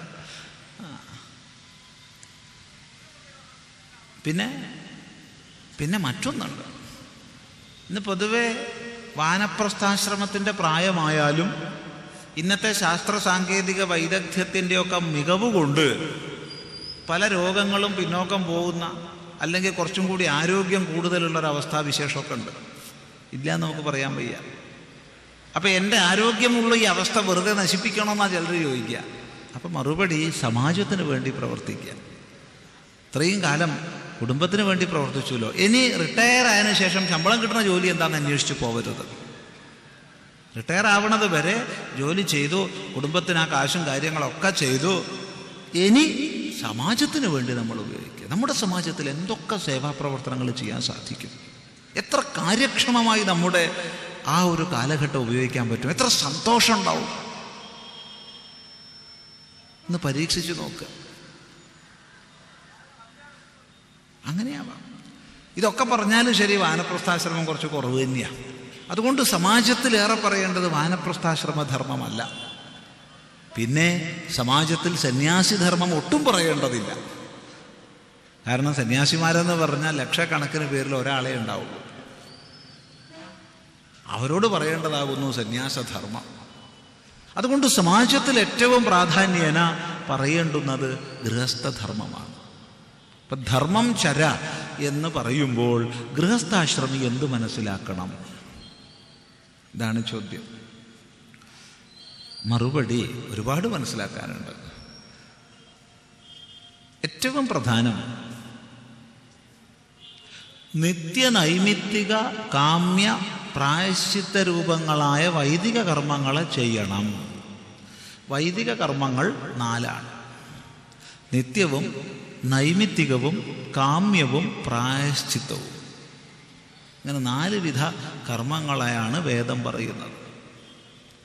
നിത്യം എന്ന് പറഞ്ഞാൽ നിശ്ചയമായും നിത്യവും ചെയ്തിരിക്കേണ്ടുന്ന കർമ്മങ്ങൾ, ഒരു കാരണവശാലും ഒഴിവാക്കാൻ പാടില്ല. ഒരു കാരണവശാലും ഒഴിവാക്കരുത്, നിത്യവും ചെയ്യണം എന്ന് വിധിക്കപ്പെട്ട കർമ്മങ്ങളാണ് നിത്യകർമ്മങ്ങൾ. ചില നിമിത്തങ്ങൾ വരുമ്പോൾ ചെയ്യേണ്ടുന്ന കർമ്മങ്ങളാണ് നൈമിത്തിക കർമ്മങ്ങൾ. എന്നും ചെയ്യേണ്ടതല്ല, നിത്യവും ചെയ്യേണ്ടതല്ല, ചില നിമിത്തം വരുമ്പോൾ ചെയ്യേണ്ടത്. ഇപ്പോൾ ഉദാഹരണം പറഞ്ഞാൽ, കുട്ടിക്ക് പേരിടണം എന്ന് വിചാരിച്ചോളൂ, അത് നൈമിത്തിക കർമ്മമാണ്. കുട്ടിക്ക് പേരിടുക. കുട്ടിക്ക് പേരിടണമെങ്കിൽ ആദ്യം എന്ത് വേണം? കുട്ടി ഉണ്ടാവണം. കുട്ടി ഉണ്ടാവണം, എന്നിട്ടൊരു 11 ദിവസമെങ്കിലും ആവണം, എന്നിട്ടാ പേരിടുക. അല്ലാതെ വയ്യാട്ടുവോ? ശ്രദ്ധിക്കണേ. അല്ലെങ്കിൽ അച്ഛനെ കത്തിക്കണം എന്ന് വിചാരിച്ചോ, അതൊരു നൈമിത്തിക കർമ്മമാണ്. അച്ഛനെ കത്തിക്കുക. അച്ഛൻ മരിച്ചിട്ട് കത്തിച്ചാൽ പോരെ? അല്ല, മരിക്കുന്നതിന് മുമ്പ് കത്തിക്കണോ? വേണ്ടല്ലോ. എന്താ വേണമെന്ന് അഭിപ്രായക്കാരുണ്ടോ? അറിയില്ല. അതില്ല. അച്ഛൻ മരിച്ചിട്ട് കത്തിച്ചാൽ മതി. അപ്പം പറഞ്ഞതിൻ്റെ താല്പര്യം എന്താ ചോദിച്ചാൽ, നൈമിത്തിക കർമ്മങ്ങൾ ഓരോ നിമിത്തം വന്ന് ചേരുമ്പോൾ ചെയ്യേണ്ടതാണ്, നിത്യവും ചെയ്യേണ്ടതല്ല. പിന്നെ കാമ്യകർമ്മങ്ങൾ കാമനയുള്ളവൻ ചെയ്താൽ മതി, എല്ലാവരും ചെയ്തോളണമെന്ന് നിർബന്ധമില്ല. ഉദാഹരണം പറഞ്ഞാൽ, സ്വർഗകാമോ യജേത, സ്വർഗം ഇച്ഛിക്കുന്നവൻ യാഗം ചെയ്തോളൂ എന്ന് പറഞ്ഞു. സോമയാഗം ചെയ്തോളൂ, അല്ലെങ്കിൽ അതിരാത്രം ചെയ്തോളൂ എന്നൊക്കെ പറഞ്ഞു. അതിരാത്രം എല്ലാം ചെയ്യാൻ പോണോ? എനിക്ക് സ്വർഗത്തിൽ ആഗ്രഹമില്ല, പിന്നെ ഞാനെന്തിനു ചെയ്യണം? എന്നാലും ചെയ്തോളൂ സ്വാമി, അതില്ല. ആഗ്രഹമുള്ളവൻ ചെയ്താൽ മതി കാമ്യം, ആഗ്രഹമില്ലാത്തവൻ കാമ്യം ചെയ്യേണ്ട. പിന്നെ പ്രായശ്ചിത്ത കർമ്മമാണ് നാലാമത്തത്. പ്രായശ്ചിത്ത കർമ്മം എന്ന് പറഞ്ഞാൽ ചെയ്യേണ്ടത് ചെയ്യാതിരുന്നാലോ ചെയ്യരുതാത്തത് ചെയ്താലോ ഉണ്ടാവുന്ന ദോഷത്തെ ഇല്ലാതാക്കുന്നതാണ് പ്രായശ്ചിത്തം. അതും എല്ലാവരും ചെയ്തോളണമെന്ന് നിർബന്ധിക്കാൻ വയ്യ. ഞാൻ തെറ്റൊന്നും ചെയ്യണില്ല, പിന്നെ ഞാൻ എന്തിനാ പ്രായശ്ചിത്തം ചെയ്യണേ എന്ന് ചോദിച്ചാൽ, അപ്പോൾ എല്ലാവരും നിശ്ചയമായും ചെയ്യണം, നിശ്ചയമായും ആചരിച്ചിരിക്കണം എന്നുള്ളത് നിത്യവും നൈമിത്തികവുമാണ്. ഇതാണ് ഗൃഹസ്ഥനെ സംബന്ധിച്ച് പ്രധാനമായി ധർമ്മം ചര എന്ന് പറഞ്ഞാൽ നമ്മൾ മനസ്സിലാക്കേണ്ടത്. നിത്യകർമ്മങ്ങളും നൈമിത്തിക കർമ്മങ്ങളും കുശലതയോടെ ചെയ്യണം. ഏതൊക്കെയാണ് നിത്യകർമ്മങ്ങൾ? നിത്യകർമ്മങ്ങൾ പ്രധാനമായിട്ട് 5 മഹായജ്ഞങ്ങളാണ്. 5 മഹായജ്ഞങ്ങളെ ദിവസവും ചെയ്യണം. ഒരു കാരണവശാലും ഒരു ദിവസം പോലും ഒഴിവാക്കരുത്.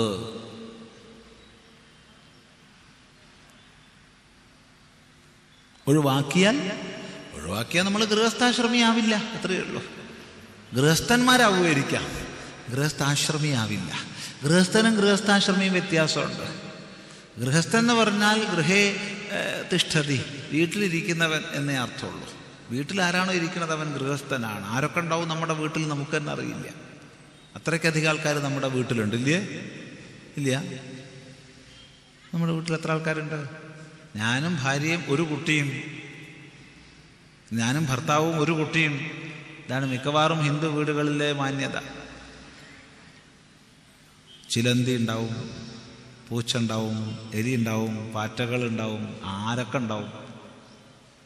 അവരൊന്നും ഇല്ല പറയുമ്പോൾ അവരൊക്കെ വീട്ടിൽ താമസിക്കുന്നത്, അതൊക്കെ ഗൃഹസ്ഥന്മാരാ. അതുപോലെ ഒന്ന് നമ്മളും അങ്ങനെ താമസിച്ചത് എന്ത് കാര്യം?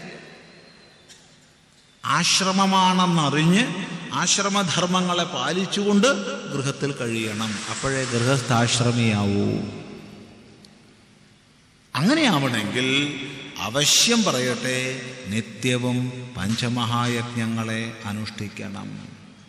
പഞ്ചമഹായജ്ഞങ്ങൾ ബ്രഹ്മയജ്ഞം, പിതൃയജ്ഞം, ദൈവയജ്ഞം, മനുഷ്യയജ്ഞം, ഭൂതയജ്ഞം എന്നിവയാണ്. ബ്രഹ്മയജ്ഞം അതാണ് ഒന്ന്. ഇതൊക്കെ വളരെ വിസ്തരിച്ച് പറയേണ്ടതാണ്. ഓരോന്നിൻ്റെയും കാര്യകാരണങ്ങൾ എന്തിനാ ചെയ്യണത് എന്നൊക്കെ ചിന്തിക്കണമെങ്കിൽ മണിക്കൂറുകൾ കുറേ വേണം. അങ്ങോട്ട് ഇപ്പോൾ കിടക്കില്ല. ബ്രഹ്മയജ്ഞം എന്ന് പറഞ്ഞാൽ മനു പറയും, അധ്യാപനം ബ്രഹ്മയജ്ഞം. ദിവസവും ചെയ്യേണ്ടതാണ് ബ്രഹ്മയജ്ഞം. എന്താണ് ബ്രഹ്മയജ്ഞം? അധ്യാപനം ബ്രഹ്മയജ്ഞം. അധ്യാപനമാണ് ബ്രഹ്മയജ്ഞം, പഠിപ്പിക്കുക. ദിവസവും ചെയ്യേണ്ടതാണ് പഠിപ്പിക്കുക എന്നത്. എന്നപ്പോൾ നമ്മുടെ അടുത്ത സ്കൂൾ ഏതാണെന്ന് വെച്ചാൽ മെല്ലെ പോയി മാനേജർക്ക് എത്ര ലക്ഷം കൊടുത്ത് ഇല്ലേ നല്ലൊരു സീറ്റ് തരപ്പെടുത്തണം.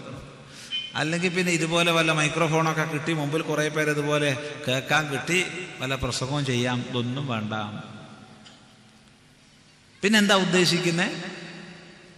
അവനവൻ്റെ വീട്ടിൽ അവനവൻ്റെ കുട്ടികൾക്ക് ധാർമ്മികങ്ങളായ ആശയങ്ങളെ പകർന്നു നൽകുക, ധർമ്മശാസ്ത്രങ്ങളെ പകർന്നു നൽകുക. ഇതാണ് ബ്രഹ്മയജ്ഞം. വളരെ പ്രധാനമാണ്, വളരെ പ്രധാനമാണ്. കാരണം ഈ ബ്രഹ്മയജ്ഞം എന്നത് വേണ്ട വിധത്തിൽ നടക്കാതെ വന്നതാണ് നമ്മുടെ സമാജത്തിന് വന്ന എല്ലാ ക്ഷയങ്ങളുടെയും മൂലകാരണം. ശാസ്ത്രവിരുദ്ധമായ അതിഹീനമായ ഉച്ചനീചത്വ കൽപ്പനകളോടുകൂടിയ ജാതീയത ഇവിടെ കുടിയേറി വ്യാപിച്ചു. എന്തുകൊണ്ട്? ശരിയായ ശാസ്ത്രബോധം സമാജത്തിൽ വ്യാപിക്കാഞ്ഞതുകൊണ്ട്. ഇങ്ങനെ നമ്മുടെ ഇടയ്ക്കുണ്ടായ ഹീനത കൊണ്ട് ഒരുപാട് അടിമത്തങ്ങൾ വന്നു ചേർന്നു. നമ്മൾ അടിമകളായി ഭവിച്ചു. എന്തുകൊണ്ട്? ശാസ്ത്രബോധം ഇല്ലാത്തതുകൊണ്ട്. ഇന്നും പല പ്രകാരം നമ്മൾ ചൂഷണം ചെയ്യപ്പെടുന്നു, തെറ്റിദ്ധരിപ്പിക്കപ്പെടുന്നു.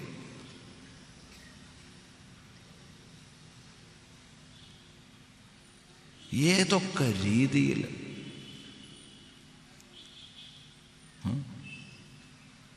ഒരു 5-6 മാസം മുമ്പ് ഒരമ്മ സങ്കടത്തോടു കൂടി പറഞ്ഞു, സ്വാമിജി മോള് കണ്ടോൻ്റെ കൂടെ ഓടിപ്പോയി. നമ്മൾ പറഞ്ഞു, സമാധാനം അമ്മ, എത്രയോ സമാധാനം. കണ്ടോൻ്റെ കൂടെ അല്ലേ പോയത്?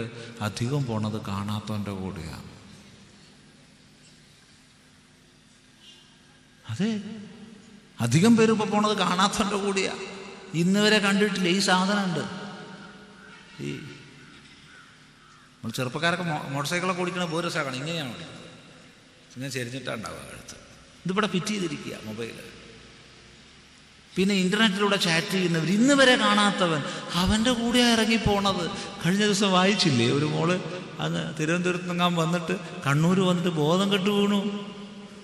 കാരണം ദിവസവും 3-4 മണിക്കൂർ ആ ഫോണിലൂടെ സംസാരിക്കണത്. നല്ല ശബ്ദമാണ് ചങ്ങാതിയുടേത്. അങ്ങനെ പറഞ്ഞ് ഇത്രയും എൻ്റെ പ്രിയപ്പെട്ട കാമുകനെ കാണാതിരിക്കാൻ എനിക്ക് വയ്യ, കാണണം. അപ്പം ഇയാൾ പറഞ്ഞു ഇപ്പം കാണണ്ട, പിന്നെ കാണാം, സാധിക്കണ്ടേ?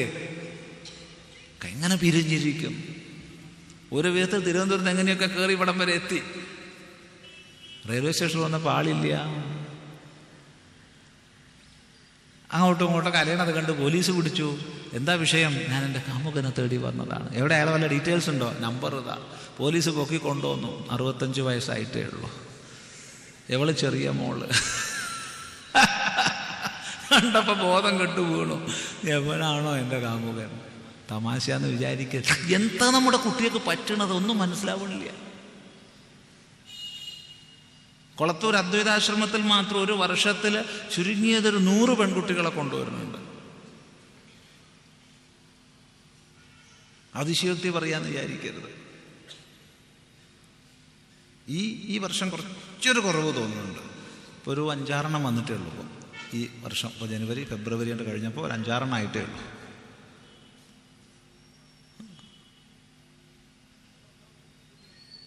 മതപരിവർത്തന കേന്ദ്രങ്ങളിൽ നിന്ന് പോന്ന വഴിക്ക്, അല്ലെങ്കിൽ 2 ആഴ്ച വീട്ടിൽ താമസിക്കൂ എന്ന ജഡ്ജിൻ്റെ വിധിക്ക് ശേഷം, അല്ലെങ്കിൽ നമുക്കിവിടെ പറയാൻ വിഷമമുള്ള ഒരുപാട് യാതനകൾ സ്വയം ജീവിതത്തിൽ അനുഭവിച്ച ശേഷം ഒക്കെ സമനില തെറ്റിയും മറ്റും വരുന്ന പെൺകുട്ടികൾ സംസാരിക്കുന്ന സമയത്ത് ഗ്രാജുവേഷനും പോസ്റ്റ് ഗ്രാജുവേഷനൊക്കെ ഉള്ള കുട്ടികളാണ്.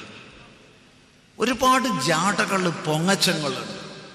പക്ഷേ അടിസ്ഥാനപരമായി നമ്മുടെ ധർമ്മം എന്താണെന്ന് അറിയില്ല, ശാസ്ത്രങ്ങൾ എന്താണെന്ന് അറിയില്ല, അവയിൽ പറഞ്ഞ ആശയങ്ങൾ എന്താണെന്ന് അറിയില്ല, ഒരു ആചാരത്തിൻ്റെ പിന്നിലുള്ള യുക്തി എന്താണെന്ന് അറിയില്ല. പോട്ടെ, ഒരു 10 ഋഷിമാരുടെ പേര് പറയാൻ പറഞ്ഞാൽ അറിയില്ല. ഈ അറിവില്ലായ്മയല്ലേ ചൂഷണം ചെയ്യപ്പെടുന്നത്? ഈ അറിവില്ലായ്മയല്ലേ തെറ്റിദ്ധരിപ്പിക്കപ്പെടുന്നത്? ദയവ് ചെയ്ത് ഒരു വീട് പോലും ബ്രഹ്മയജ്ഞമില്ലാതെ ഉണ്ടാവരുത്. ദിവസവും അല്പസമയമെങ്കിലും നമ്മൾ നീക്കി വയ്ക്കുക. 24 മണിക്കൂറില്ലേ ഒരു ദിവസത്തിന്? 24 മിനിറ്റ് ആർക്കാ നീക്കി വെച്ചുകൂടാത്ത? ഒരു 12 മിനിറ്റ് നേരം അവനവൻ്റെ ഏതെങ്കിലും ശാസ്ത്രങ്ങളെ പഠിക്കുക. ഏതെങ്കിലും സമയം തിരഞ്ഞെടുത്തോളൂ. ഏതാ പഠിക്കേണ്ടതെന്ന് ചോദിക്കരുത്. ലക്ഷക്കണക്കിനുണ്ട് നമുക്ക്. മനസ്സിലാവണത്, ദഹിക്കണത്, രുചിക്കണത് ഏതാണെന്ന് വെച്ചാൽ പഠിച്ചോളൂ. ഒരു 12 മിനിറ്റെങ്കിലും കുട്ടികൾക്ക് വേണ്ടി നമ്മൾ ചെലവഴിക്കുക. ഒരു കഥ പറഞ്ഞു കൊടുക്കുക, അല്ലെങ്കിൽ പാട്ട് പാടി കൊടുക്കുക. ഇന്നതെന്നില്ല. എങ്ങനെയാണോ ധാർമ്മികമായ ബോധം നമ്മുടെ മക്കളിലേക്ക് നൽകാൻ കഴിയുക, ചെറുപ്പത്തിൽ അത് ചെയ്യുക. ഇത് ചെയ്യാതിരുന്നാൽ നോക്കൂ, എത്രയോ അച്ഛനമ്മമാർ കുട്ടികളെ പറ്റി കുറ്റം പറയാൻ വരാറുണ്ട്. 100 കണക്കിന് അച്ഛനമ്മമാർ വരാറുണ്ട്. ആശ്രമത്തിൽ വരും, അല്ലെങ്കിൽ പ്രഭാഷണത്തിനൊക്കെ പോകുമ്പോൾ ഒഴിവുള്ള സമയം നോക്കി വരും. കുട്ടികൾ അമ്മേനെ നോക്കണില്ല, അച്ഛനെ നോക്കണില്ല, ചിന്താബാധ വിളിച്ച് നടക്കുകയാണ്, അല്ലെങ്കിൽ 2 മൊബൈൽ സെറ്റും കൊണ്ടൊരു ബസ് സ്റ്റോപ്പിലിരിക്കുകയാണ്. ഇങ്ങനെ പല പ്രശ്നങ്ങൾ പറയാറുണ്ട്. ചെറിയൊരു ചോദ്യം ചോദിച്ചാൽ മിക്കവാറും പേരുടെ ശിരസ്സുകൾ കുനിയാറാ പതിവ്. നിങ്ങളുടെ മക്കളല്ലേ? ചിലർക്ക് അങ്ങനെ ചോദിച്ചാൽ മനസ്സിലാവില്ല. അപ്പം പിന്നെ തെളിച്ച് ചോദിക്കേണ്ടി വരും, കൊടുക്കേണ്ട സമയത്ത് കൊടുക്കേണ്ടത് കൊടുത്തിട്ടുണ്ടോ? കൊടുക്കേണ്ട സമയത്ത് കൊടുക്കേണ്ടത് കൊടുത്തിട്ടുണ്ടോ? നമ്മൾ ഓരോരുത്തരും ഈ ചോദ്യം സ്വയം ചോദിക്കുക. നമ്മുടെ ശിരസ്സുകളെങ്കിലും കുനിയരുത്. അതുകൊണ്ട് നമ്മുടെ മക്കൾക്ക് ധാർമ്മികമായ ബോധം, എന്താണ് ധർമ്മം എന്ന ബോധം അവർക്ക് ചെറുപ്പത്തിലേ നൽകുക. എന്നാൽ നാളെ ദുഃഖിക്കേണ്ടി വരില്ല. അതുകൊണ്ട് ബ്രഹ്മയജ്ഞം എല്ലാ വീട്ടിലും നടക്കണം. അത് അധ്യാപനമാണ്. പിതൃയജ്ഞസ്തു തർപ്പണം. മനു പറയും, പിതൃയജ്ഞം എന്നാൽ തർപ്പണമാണ്. എന്താ തർപ്പണം എന്ന് പറഞ്ഞാൽ? തർപ്പണം എന്ന് പറഞ്ഞാൽ തൃപ്തിയെ ചെയ്യുന്ന കർമ്മം എന്നാണ് അർത്ഥം. ജീവിച്ചിരിക്കുന്ന അച്ഛനമ്മമാരെ സ്നേഹാദരവുകളോടെ ശുശ്രൂഷിക്കുക, മരിച്ചവരെ സംബന്ധിച്ച് ശ്രാദ്ധകർമ്മങ്ങൾ ചെയ്യുക. ഇത് രണ്ടും വേണം. ചിലർ വിചാരിക്കണത് തർപ്പണം എന്ന് പറഞ്ഞാൽ മരിച്ചതിന് ശേഷം ചെയ്യണം എന്തോ പരിപാടിയാണ്. അപ്പം ജീവിച്ചിരിക്കുമ്പോൾ തിരിഞ്ഞു നോക്കൂല, അല്ലെങ്കിൽ തിരിഞ്ഞേ നോക്കൂ, നേർക്ക് നോക്കൂല, തിരിഞ്ഞേ നോക്കൂ, എന്താ പോവാത്തെന്നുള്ള മട്ടിൽ. അത് കഴിഞ്ഞ് മരിച്ചു കഴിഞ്ഞാൽ എന്തൊക്കെയാ കേമത്തരം ഭഗവാനെ. മരിച്ചാണ്ട് കഴിഞ്ഞാൽ വലിയ പന്തലോയരായി, ചായയായി, കാപ്പിയായി, അതായി ഇതായി, സദ്യകളായി. ഒരു സ്ഥലത്ത് പണ്ട് പോയപ്പോൾ, പണ്ടൊന്നുമല്ല ഈ അടുത്ത കാലത്താണ് പോയപ്പോൾ, അവൻ്റെ കോലം കാണാൻ വയ്യ. എടേ, നിൻ്റെ അച്ഛൻ മരിച്ചു എന്ന് കേട്ടിട്ടാണല്ലോ ഞാൻ വന്നത്. അതെ സ്വാമി, ദുഃഖം സഹിക്കാൻ വയ്യാണ്ടായപ്പോൾ കഴിച്ചതാ. ദുഃഖം തീരാനുള്ള മരുന്ന്. എവിടെ എത്തി നമ്മൾ? എവിടെ എത്തി നമ്മൾ? നല്ല പോലെ ചിന്തിക്കുക. ഒരു ഭാഗത്ത് നമ്മൾ വലിയ ഉത്കർഷം പ്രാപിക്കുന്നുണ്ടെന്ന് പറയുമ്പോൾ, മറുഭാഗത്ത് നമ്മുടെ ഇന്നത്തെ അവസ്ഥ ശരിയായ വിധത്തിൽ വിലയിരുത്തുക. ഒരാചാരശുദ്ധിയില്ലാത്ത ജീവിതക്രമം. ഇതാണോ ഹിന്ദു സമൂഹമെന്ന് മറ്റുള്ളവരെ കൊണ്ട് ചോദിപ്പിക്കുന്ന തരത്തിലുള്ളൊരു ക്രമം. മരിച്ചു കഴിഞ്ഞാൽ എങ്ങനെ ശവസംസ്കാരം ചെയ്യണമെന്ന് പോലും അറിയില്ല. കുറേ കള്ളൂടിയന്മാർ എന്തൊക്കെയോ കാണിച്ചു കൂട്ടും. ഒരു വിവാഹ സംസ്കാരം എങ്ങനെ ചെയ്യണമെന്നറിയില്ല. വീഡിയോഗ്രാഫർമാർ എന്താണോ പറഞ്ഞത് അതുപോലെയൊക്കെ. ഇന്ന് രാവിലെ നമ്മളൊരു വീട്ടിൽ പോയി, മോളോട് പറഞ്ഞു, മോളുടെ വിവാഹമാണ്. മോളോട് പറഞ്ഞു, മോളെ ഒറ്റ കാര്യം സ്വാമിക്ക് പറയാറുള്ളൂ, ബാക്കിയൊക്കെ നിന്നോട് ഞാൻ പറഞ്ഞു തന്നിട്ടുണ്ട്, നിനക്ക് അറിയുകയും ചെയ്യാം. വീഡിയോഗ്രാഫർ പറയും, ഒന്നും കൂടി മാലിടണ പോലെ കാണിക്കൂ, ഒന്നും കൂടി കെട്ടണ പോലെ കാണിക്കുമെന്ന്. ചെയ്യരുതേ മോളെ. ഈ ചടങ്ങിനൊക്കെ ഒരു പവിത്രതയുണ്ട്. ഇതൊന്നും അഭിനയിക്കാനുള്ളതല്ല. പിന്നെ ജീവിതം മുഴുവൻ നീ അഭിനയമാക്കി മാറ്റും. ആ ഒരു പവിത്രത ഉൾക്കൊണ്ട് നീ ചെയ്താൽ മതി. അവൻ പറഞ്ഞ കേൾക്കരുത് കേട്ടോ. ഇല്ല സ്വാമി, റൈറ്റ്. എന്താകുന്നു നമ്മൾ ശ്രദ്ധിക്കുക. അതുകൊണ്ട് പറയട്ടെ, ജീവിച്ചിരിക്കുമ്പോൾ സ്നേഹാദരവുകളോടെ ശുശ്രൂഷിക്കുന്ന, മരിച്ചവരെ സംബന്ധിച്ച് വിധിപ്രകാരം ശ്രാദ്ധകർമ്മങ്ങളെ ചെയ്യുന്ന ഒരു സമ്പ്രദായം നമ്മുടെയൊക്കെ വീടുകളിൽ വേണം. ഓരോ തലമുറയും തങ്ങളുടെ മക്കൾ തങ്ങളെ സ്നേഹിക്കണമെന്ന് സങ്കല്പിക്കാറുണ്ട്. ഈ കൂട്ടത്തിൽ ഏതെങ്കിലും അമ്മ ഉണ്ടോ, ഏതെങ്കിലും അച്ഛനുണ്ടോ എൻ്റെ മക്കൾ എന്നെ സ്നേഹിക്കണ്ട എന്ന് വിചാരിക്കുന്നവർ? ഉണ്ടാവാൻ സാധ്യതയില്ല. ഉണ്ടോ? ഇല്ല. പക്ഷെ എൻ്റെ മക്കൾ എന്നെ സ്നേഹിക്കുന്നത് ഞാൻ എൻ്റെ അച്ഛനെയും അമ്മേനെയും സ്നേഹിക്കുന്നത് കണ്ടിട്ടാണെന്ന് എത്ര പേർ ഓർമ്മിക്കാറുണ്ട്? എത്ര പേർ ഓർമ്മിക്കാറുണ്ട്? അറിയില്ല. ഞാൻ എൻ്റെ അമ്മയെ സ്നേഹിക്കുന്നത് കണ്ടിട്ടാണ് എൻ്റെ മക്കൾ എന്നെ സ്നേഹിക്കുക. അല്ലാതെ സ്നേഹമാർക്കും പിടിച്ചു പറ്റാൻ കഴിയുമൊന്നുമില്ല. സ്നേഹിക്കപ്പെടുക എന്നുള്ളത് അവകാശമൊന്നുമല്ല. ഞാൻ അവളെ പെറ്റതല്ലേ സ്വാമി, എന്നെ സ്നേഹിക്കണ്ടേ അവളെന്ന് ചിലർ ചോദിക്കാറുണ്ട്. അതൊന്നുമില്ല. പെറ്റോണ്ട് സ്നേഹിക്കൊന്നും വേണ്ട. നമ്മൾ നമ്മുടെ അച്ഛനമ്മമാരെ സ്നേഹിക്കുന്നത് കണ്ടിട്ട് വേണം അവർ സ്നേഹം നമുക്ക് തരാൻ. ഓരോ തലമുറയും ഈ തർപ്പണം ചെയ്യുമ്പോഴാണ് അടുത്ത തലമുറ അത് സ്വീകരിക്കുന്നത്. ഒന്ന് സങ്കല്പിച്ച് നോക്കൂ, ഒരു 8-9 വയസ്സുള്ളൊരു കുട്ടി കാണുകയാണ് എന്ത്, തൻ്റെ അച്ഛൻ അല്ലെങ്കിൽ തൻ്റെ അമ്മ എന്നോ മരിച്ചുപോയ അവരുടെ മുത്തശ്ശനെ സങ്കല്പിച്ച് ഒരു ദിവസം പൂർണ്ണമായി ഉപവാസം അനുഷ്ഠിച്ച് പിറ്റത്തെ ദിവസം കുളിച്ച് ശുദ്ധമായി സ്വന്തം കൈകൊണ്ട് അർദ്ധപക്വാന്നം പാകം ചെയ്ത് മുറ്റത്ത് ചാണകം തെളിച്ച് വൃത്തിയാക്കി എള്ളും കറുകയുമൊക്കെ ഉപയോഗിച്ച് ആ അർദ്ധപക്വാന്നം പിതൃക്കളെ സങ്കല്പിച്ച് ദാനം ചെയ്യുന്നു. ഏതെങ്കിലും ഒരു ജന്തു അത് കഴിച്ച ശേഷം സ്വയം ഭക്ഷണം കഴിക്കുന്നു. ഇത് കാണുന്നൊരു കുട്ടിയുടെ ഉള്ളിലുണ്ടാവുന്ന ചിന്ത എന്താണ്? എന്തൊരു സ്നേഹവും ത്യാഗനിർഭരമായ പ്രവർത്തനവുമാണ് എന്നോ മരിച്ചുപോയ മുത്തശ്ശനെ സങ്കല്പിച്ച് എൻ്റെ അച്ഛൻ ചെയ്യുന്നത്. ഞാൻ എത്രമാത്രം എൻ്റെ അച്ഛനെ സ്നേഹിക്കണം എന്നുള്ള വൃത്തിയല്ലേ ഉണ്ടാവുക? ചിന്തിച്ചു നോക്കൂ. ഓരോ തലമുറയും ഇത് ചെയ്തിരിക്കണം. ഇന്ന് പലരും ഒഴിഞ്ഞു മാറലാണ്. 5 ദിവസം കഴിയുമ്പം പറയും കഴിച്ചു കൂട്ടി സ്വാമി.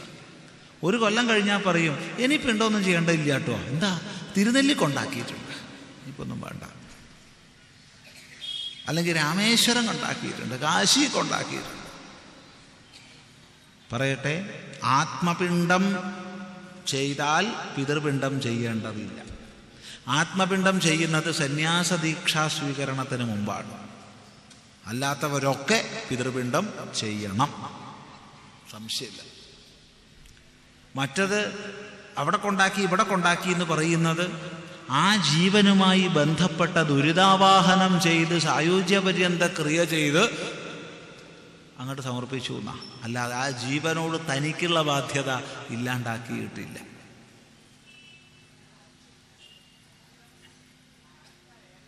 അതുകൊണ്ട് ജീവിച്ചിരിക്കുന്ന അച്ഛനമ്മമാരെ സ്നേഹാദരവുകളോടെ ശുശ്രൂഷിക്കുക, മരിച്ചവരെ സംബന്ധിച്ച് ശ്രാദ്ധകർമ്മങ്ങൾ അനുഷ്ഠിക്കുക ദിവസവും വേണം.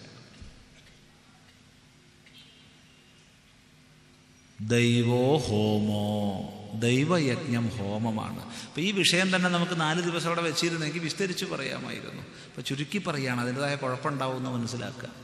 ദൈവോ ഹോമോ, ദൈവയജ്ഞം എന്ന് പറഞ്ഞാൽ ഹോമമാണ്. ദിവസവും ഹോമം ചെയ്യുക, അഗ്നിഹോത്രം ദിവസവും ചെയ്യുക, ലളിതമായ അഗ്നിഹോത്രം. ഇന്നിപ്പോൾ വീടുകളിൽ അടുപ്പ് തന്നെ ഇല്ലാണ്ടായിക്കൊണ്ടിരിക്കുക, പിന്നെ അവിടെ അഗ്നിഹോത്രം ചെയ്യണം. ഇരിക്കട്ടെ,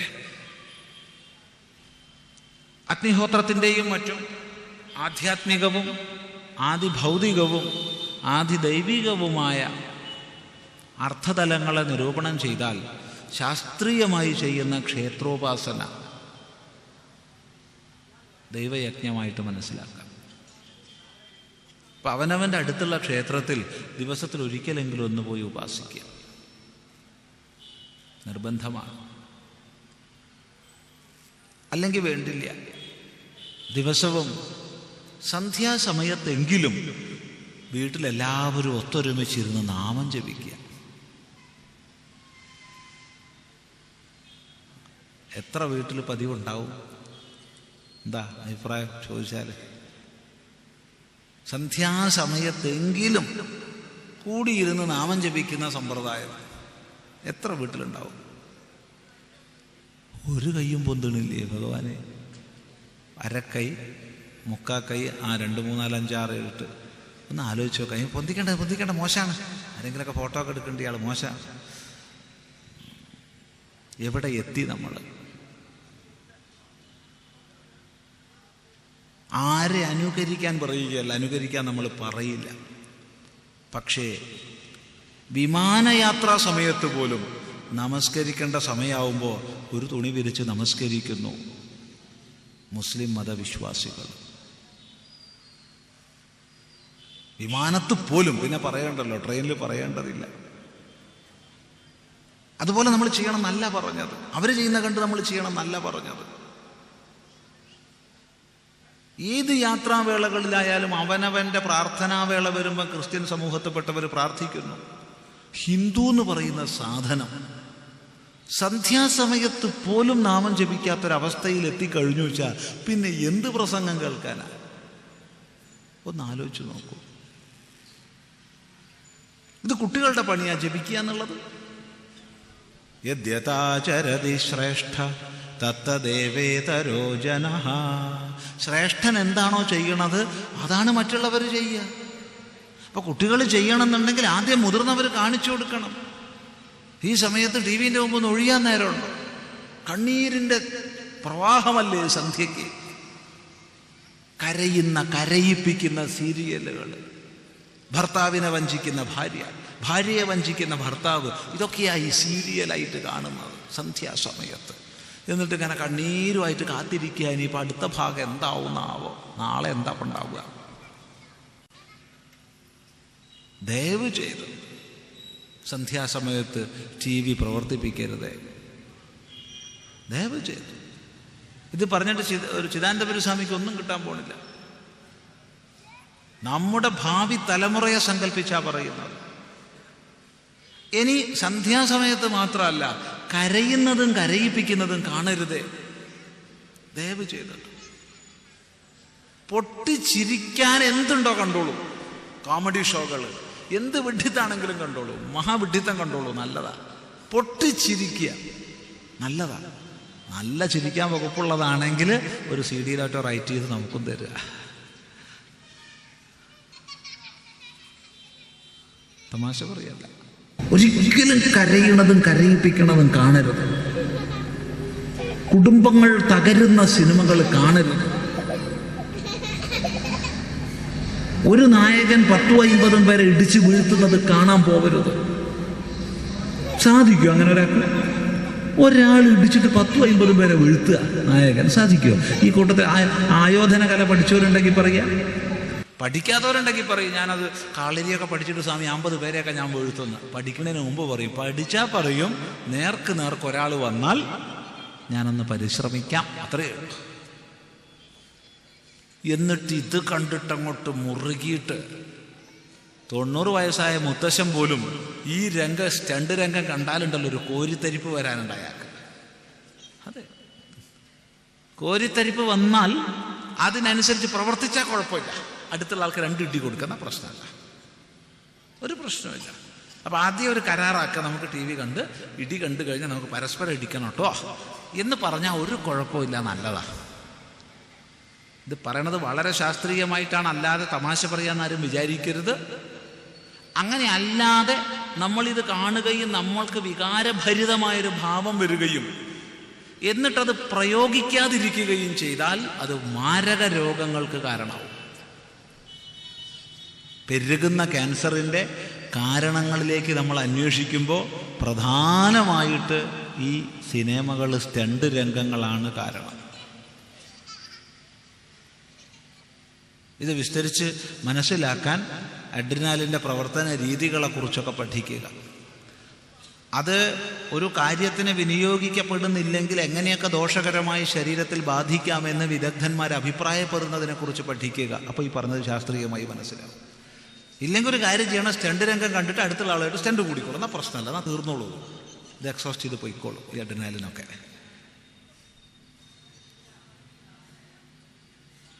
അതെ, ദയവ് ചെയ്ത് ചെയ്യരുതേ. സന്ധ്യാസമയത്ത് കൂടിയിരുന്ന് ജപിക്കുക. രാവിലെ കുറച്ച് നേരത്തെ എഴുന്നേൽക്കുക. എന്നിട്ട് എന്തെങ്കിലും മനസ്സിനടക്കാനുള്ള മന്ത്രങ്ങളെ ജപിക്കുക. അതൊറ്റയ്ക്ക് മതി, എല്ലാവരും കൂട്ടായിട്ടൊന്നും വേണ്ട, ആരും അറിയാനൊന്നും വേണ്ട, ഒറ്റയ്ക്ക് ചെയ്താൽ മതി. എന്തെങ്കിലും ഒരു മന്ത്രം ഇഷ്ടമുള്ളത് ദിവസവും കുറച്ച് ജപിക്കുക. ഒരു 10 മിനിറ്റ് നേരമെങ്കിലും ദിവസവും രാവിലെ കുറച്ച് മന്ത്രജപത്തിന് വിനിയോഗിക്കുക. അങ്ങനെ കരുത്തുള്ളവരാവട്ടെ നമ്മൾ. എന്ത് പ്രതിസന്ധി വന്നാലും കുലുങ്ങാത്ത കരുത്ത് നമുക്ക് വേണം. അത് ജപം തുടങ്ങിയ ഉപാസനയിലൂടെ മാത്രമേ വരൂ. ശ്രദ്ധിക്കുക. പിന്നെ നമ്മളെ സമൂഹത്തിൽ ഒരുപാട് കഷ്ടപ്പാടും ദുഃഖങ്ങളും ഉണ്ട്. നമുക്കാകും വിധം സേവനം ചെയ്യണ്ടേ? നമ്മൾ ഉച്ചയ്ക്ക് ഭക്ഷണത്തിന് അരി ഇടാൻ നേരത്ത് ഒന്ന് ആലോചിക്കുക, അതിന് വകയില്ലാത്ത എത്ര പേരുണ്ട്. ഒരു പിടി മാറ്റി വയ്ക്കുക, ഒരു പിടി, അത് മതി. ഒരു മാസമാകുമ്പോൾ നോക്കിയാൽ നല്ലോണം ഉണ്ടാവും. തൂക്കി വെക്കുക, എന്നിട്ട് അതിന് തുല്യമായ പൈസ ഒരു പെട്ടിയിലിടുക. അത് നമ്മൾ ഉപയോഗിച്ചോളാം. ആ പണം സ്വരൂപിച്ചു കഴിഞ്ഞാൽ നമുക്ക് എത്രയോ കുട്ടികൾക്ക് ഭക്ഷണം കൊടുക്കാൻ പറ്റും, എത്രയോ വിശക്കുന്നവർക്ക് ഭക്ഷണം കൊടുക്കാൻ പറ്റും. നമ്മളെ കുട്ടികൾക്ക് നമ്മൾ പലതും മേടിക്കുമ്പോൾ അതൊന്നും മേടിക്കാൻ കഴിവില്ലാത്ത എത്ര മക്കളുണ്ടെന്ന് ആലോചിക്കുക. മുത്തശ്ശന്മാർക്കും മുത്തശ്ശിമാർക്കും മരുന്ന് വാങ്ങിക്കൊടുക്കുമ്പോൾ അതിന് കഴിവില്ലാത്ത എത്ര പേരുണ്ടെന്ന് ആലോചിക്കുക. നമുക്കാവുന്ന സേവനം ചെയ്യുക. ഇതെല്ലാം ദൈവയജ്ഞമാണെന്നറിയുക. ഹോമം, ക്ഷേത്രോപാസന, മന്ത്രജപം, നാമജപം, സേവാപ്രവർത്തനം ഇതൊക്കെ ദൈവയജ്ഞമാണ്. ദിവസവും ചെയ്യണം. ഇതില്ലാതെ ഒരു ദിവസം കഴിഞ്ഞു പോകരുത്. പിന്നെ മനുഷ്യയജ്ഞം. എന്താ മനുഷ്യയജ്ഞം? അതിഥി പൂജനമാണ്. നൃയജ്ഞോ തിഥി പൂജനം നാം പറയുക. അതിഥി പൂജനം. നമ്മുടെ വീട്ടിൽ വരുന്ന അതിഥികളെ ആദരപൂർവ്വം പൂജിക്കുക. അത് മുഖ്യമാണ്. ഇന്നിപ്പോൾ ആ ഒരു സംസ്കാരം നമ്മളിൽ നിന്ന് എങ്ങനെയോ ഇല്ലാണ്ടായി പോവുകയാണ്. മുമ്പ് രാവിലെ വിളക്ക് വയ്ക്കുമ്പോൾ ഉമ്മർത്തൊരു കിണ്ടിയിൽ വെള്ളം വയ്ക്കുകയായിരുന്നു. വൈകുന്നേരം വിളക്ക് വയ്ക്കുന്നതിന് മുമ്പ് അത് എടുത്ത് കഴുകി കമഴ്ത്തുമായിരുന്നു. എന്തിനാന്ന് അമ്മയോട് ചോദിച്ചപ്പോൾ അമ്മ പറഞ്ഞു, എനിക്കറിയില്ല, എൻ്റെ അമ്മ വെച്ച് കണ്ടിട്ടുണ്ട്, അതാണ്. എന്നാൽ പിന്നെ മുത്തശ്ശിയോട് ചോദിക്കാലോ, എന്തിനാ മുത്തശ്ശി? എനിക്കറിയില്ല, എൻ്റെ അമ്മ വെച്ചിട്ടുണ്ട്, അത്രേ എനിക്കറിയൂ. അറിയാതെ അവർ ചെയ്തു പോകുന്നു. ഇപ്പം നമ്മൾ അറിയണമില്ല, ചെയ്യണമില്ല എന്നായി.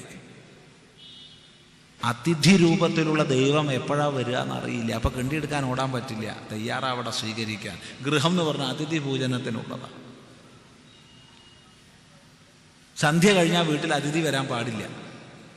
ശ്രദ്ധിക്കുക, സന്ധ്യ വരെയാണ് അതിഥിയുടെ സമയം. അപ്പം നാളെ ഒരാൾ ചോദിച്ചാൽ സ്വാമി മുമ്പിലൊരു പൈപ്പ് വെച്ചാൽ പോരെ? മതി, ധാരാളം മതി, കിണ്ടി തന്നെ വെച്ചോളന്നില്ല. പക്ഷെ ആ ഒരു മാനസിക ഭാവമുണ്ടല്ലോ, അത് നിലനിർത്തുക.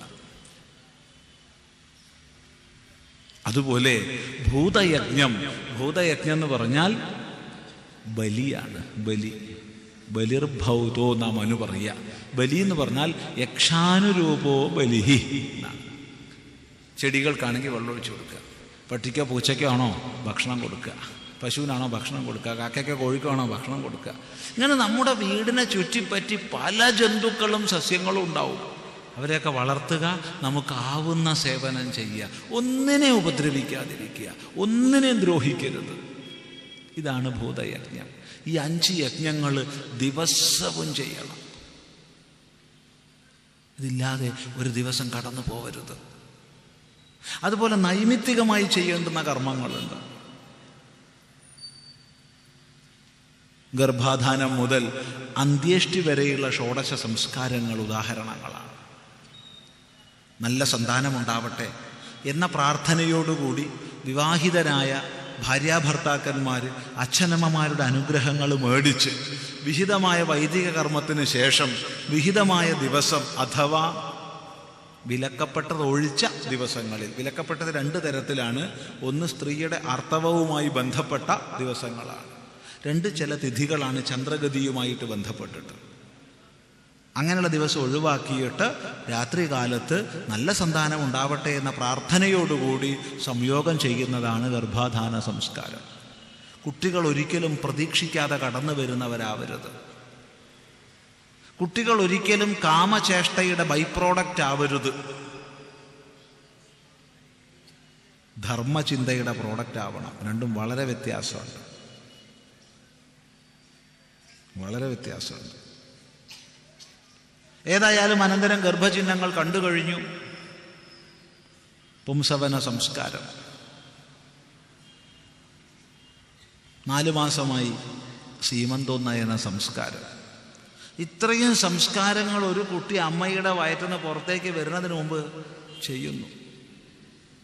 ഇതൊന്നും ഇന്ന് ഇല്ലാണ്ടായിരിക്കുന്നു. ചില സമുദായങ്ങളിൽ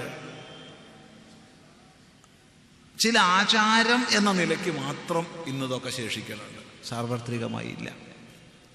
പിന്നെ ജാതകർമ്മ സംസ്കാരം. കുട്ടി ജനിച്ച ഉടനെ പൊക്കിൾക്കൊടി ബന്ധം വേർപെടുത്തി കഴിഞ്ഞാൽ ദേഹം ശുദ്ധമാക്കുന്നതിന് മുമ്പ് അച്ഛൻ്റെ മടിയിൽ കൊണ്ട് കിടത്തി അച്ഛൻ കുഞ്ഞിൻ്റെ ചെവിയിൽ ഭവ്യമായ മംഗളമായ ശബ്ദങ്ങളെ ഉച്ചരിക്കുന്നു. നീ ജ്ഞാനമാകുന്നു തുടങ്ങിയ മന്ത്രങ്ങളെ ഉച്ചരിക്കുന്നു, പ്രണവം ഉച്ചരിക്കുന്നു.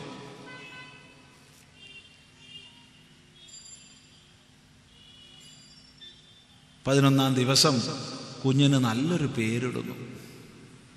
അന്ന് ബന്ധുക്കളെ, വൃദ്ധന്മാരെയൊക്കെ വിളിച്ചു വരുത്തണം. അവരെല്ലാം അനുഗ്രഹിക്കണം, കുഞ്ഞിനെ അനുഗ്രഹിക്കണം. ഇനി 11-ാം ദിവസം കഴിഞ്ഞില്ലെങ്കിൽ സാരമില്ല, ഒരു കൊല്ലത്തിനുള്ളിൽ എപ്പോൾ വേണമെങ്കിലും പേരിടാം. 28-ാം ദിവസം 6-ാം മാസമൊന്നും പ്രശ്നമില്ല. പക്ഷെ 11-ാം ദിവസം ആകുമ്പോൾ ഇന്നത്തെ കോർപ്പറേഷൻ്റെ വകുപ്പ് അനുസരിച്ചും 2 ആഴ്ചക്കുള്ളിൽ രജിസ്റ്റർ ചെയ്യണം എന്നാ പേര്. അപ്പോൾ നല്ലതാണ് 11-ാം ദിവസം നല്ലത്. അപ്പോൾ വൈദിക ആചാരമായി. അന്ന് എല്ലാവരും പരമാവധി കുഞ്ഞിനെ അനുഗ്രഹിക്കണം. അർത്ഥമുള്ള പേരിടണം. അർത്ഥമുള്ള പേരിന് നമുക്കൊരു പഞ്ഞവും ഇല്ല കേട്ടോ. കോടിക്കണക്കിന് ദൈവങ്ങൾ നമുക്കുണ്ട്. ഓരോ ദൈവത്തിനുണ്ട് സഹസ്രനാമങ്ങൾ പോരെ. അതെ, എത്ര പേരുകൾ നമുക്ക്, നമ്മളെത്ര സമ്പന്നന്മാരാവുന്ന ആലോചിച്ച് വെക്കും. എന്നിട്ട് ഓരോ കുട്ടികളെ പേര് കേൾക്കുമ്പോൾ സങ്കടം തോന്നും. ഇപ്പം നല്ല പേരാട്ടോ, ഇപ്പം കുട്ടികൾക്കൊക്കെ നല്ല പേരാ. ഇപ്പോൾ ഒരു 20 വയസ്സിനും ഒരു 30 വയസ്സ്, ഒരു 15 വയസ്സിനും 30 വയസ്സിനും ഇടയ്ക്കുള്ള കുട്ടികൾ, ആ ജനങ്ങളുടെ പേരൊക്കെ, യുവാക്കളുടെ പേര് കേൾക്കാതിരിക്കുകയായിരിക്കും നല്ലത്. പക്ഷെ ഇപ്പം നല്ല പുതിയ മക്കളുടെ പേരൊക്കെ നല്ല നല്ല പേരുകളാണ്. അല്ല, ഒരു മാറ്റം നമുക്ക് വരുന്നുണ്ട്, സംശയമില്ല. നല്ല പേരാണ്. ഒരിക്കലും നമ്മളൊരു അമ്മേനെ പറ്റിച്ചിട്ടുണ്ട് ഇവിടുന്ന്, കോഴിക്കോട് നിന്ന് തന്നെയാണ്. അത് നമ്മൾ ഈ DC ബുക്സിലൊരാവശ്യത്തിന് പോയതായിരുന്നു, ഒരു ബുക്ക് മേടിക്കാൻ വേണ്ടിയിട്ട്. അപ്പോൾ ഒരു അമ്മ, ഒരു പൂർണ്ണ ഗർഭിണിയാണ്. ഇപ്പോഴപ്പോൾ അടുത്തൊരു പ്രസവം ഉണ്ടാവും. അങ്ങോട്ടും ഇങ്ങോട്ടും ഇങ്ങനെ ഓടുന്നുണ്ട്. പാവം എന്താ, കുറച്ച് നോക്കുന്ന ഒരു ഷെൽഫ്, കുറച്ച് ഇങ്ങോട്ട് നോക്കണോ. അപ്പോൾ എന്താണെന്ന് ചോദിച്ചപ്പോൾ പറഞ്ഞു, സ്വാമി കുട്ടികളുടെ പേരുള്ളൊരു പുസ്തകം ഉണ്ടെന്ന് കേട്ടോ, അത് നോക്കുകയാണ്. നമ്മൾ ആ ഷെൽഫിലുണ്ടാകുമ്പോൾ പറഞ്ഞു. അപ്പോൾ പോയി, ഇല്ല സ്വാമി അവിടെ ഇല്ല എന്ന് പറഞ്ഞ് തിരിച്ചു വന്നു. എന്നാൽ ഞാൻ വരാം. വേറെ 2 പുസ്തകം, ഒന്ന് ലളിതാ സഹസ്രനാമം എടുത്തു, ഒന്ന് വിഷ്ണു സഹസ്രനാമം കൊടുത്തു. ആൺകുട്ടി കാണിച്ചാൽ ഇതിൽ നിന്ന് സെലക്ട് ചെയ്തോളൂ, പെൺകുട്ടി കാണിച്ചാൽ ഇതിൽ സെലക്ട് ചെയ്തോളൂ. ഇതല്ല സ്വാമി ഞാൻ പറഞ്ഞത്, കുട്ടികൾക്കുള്ള നല്ല 1000 പേര്. നിങ്ങൾക്ക് എന്താ മോശം, നല്ലതാണ്, നിങ്ങൾ വായിച്ചു നോക്കിക്കോളൂ. സെലക്ട് ചെയ്യണമെന്ന് മാത്രം, അല്ലാണ്ട് ഏതെങ്കിലും ഒന്നും ഇടരുത്. അത് പ്രത്യേകം ശ്രദ്ധിക്കണേ. എന്താ മോളുടെ പേര്? പഞ്ചപ്രേതാസനാസീന. അത് വിഷമാണ്, അത് വയ്യ. സെലക്ട് ചെയ്യണം, ശ്രദ്ധിക്കുക. അത്രയേ ഉള്ളൂ. അപ്പോൾ നല്ല പേരിടണോ. ജനിച്ച ശേഷം 3-ാമത്തെ ശുക്ലപക്ഷ തൃതീയയ്ക്ക് അച്ഛനും അമ്മയും ചേർന്ന് കുഞ്ഞിനെ പുറത്തേക്ക് കൊണ്ടുപോകുന്നു. രാവിലെ സൂര്യനും ചന്ദ്രനും ഒരുപോലെ ആകാശത്തുണ്ടാവും. ശുക്ലപക്ഷ തൃതീയാവുമ്പോൾ ചന്ദ്രമാവനെ കാണിച്ചു കൊടുക്കുക, സൂര്യനെ കാണിച്ചു കൊടുക്കുക. വലിയ തേജസ്വിയ മാമെന്നൊന്നും പരിചയപ്പെടുത്തരുത്, അപകട. സൂര്യനെ മാമെന്നൊന്നും വിളിക്കാൻ പാടില്ല, ചന്ദ്രനെ വിളിക്കാം. വൃക്ഷങ്ങളെ കാണിച്ചു കൊടുക്കുക, വള്ളിപ്പടർപ്പുകളെ കാണിച്ചു കൊടുക്കുക, പട്ടീനെയും പൂച്ചേനെയും കാക്കേനെയും കോഴീനെയും ഒക്കെ കുഞ്ഞിനെ കാണിച്ചു കൊടുക്കുക. അതിനൊന്നും മനസ്സിലാവില്ല സ്വാമി എന്ന് ആരും പറയരുത്. ഇത് ചടങ്ങാണ്, പ്രകൃതിയുമായി ബന്ധപ്പെടുത്തുകയാണ്. അതിനു മുമ്പ് ദയവ് ചെയ്ത് കുട്ടികളെ പുറത്തേക്ക് കൊണ്ടുപോകരുത്. 3-ാമത്തെ ശുക്ലപക്ഷ തൃതീയ എന്ന് പറയുമ്പോൾ 2.5 മാസത്തിനും 3.5 മാസത്തിനും ഇടയ്ക്കായിരിക്കും. അതിനിടയ്ക്ക് കുട്ടികളെ പുറത്ത് കൊണ്ടുപോകരുത്. ഇത് എത്ര പേര് പാലിക്കുന്നൊന്നും അറിയില്ല. അത് കഴിഞ്ഞു 6-ാം മാസത്തിൽ കുഞ്ഞിന് ചോറൂണ് വേണം. അന്നും നേരത്തെ സൂചിപ്പിച്ചതുപോലെ വൃദ്ധന്മാരെയൊക്കെ ക്ഷണിച്ച് വരുത്തി എല്ലാവരും കുഞ്ഞിനെ അനുഗ്രഹിക്കണം, പേര് പറഞ്ഞ് അനുഗ്രഹിക്കണം. ദീർഘായുസായി തീരട്ടെ, ബുദ്ധിമാനായി തീരട്ടെ എന്നൊക്കെ കുറേ മന്ത്രങ്ങളുണ്ട്. അതൊക്കെ പറഞ്ഞ് അനുഗ്രഹിക്കണം. പിന്നെ കുഞ്ഞ് അങ്ങനെ വളരുന്നു. 1 വയസ്സിന് ശേഷം 3 വയസ്സിനിടയ്ക്ക് ഗർഭത്തിൽ വെച്ച് മുളച്ച രോമങ്ങളൊക്കെ വടിക്കണം, ശിരോരോമങ്ങൾ. അതിനോട് ബന്ധപ്പെടുത്തി കർണവേദത്തെ പറയുന്നുണ്ട്. ചില ആചാര്യന്മാർ കർണവേദത്തെ വേറെ സംസ്കാരമായിട്ട് പറയുന്നുണ്ട്.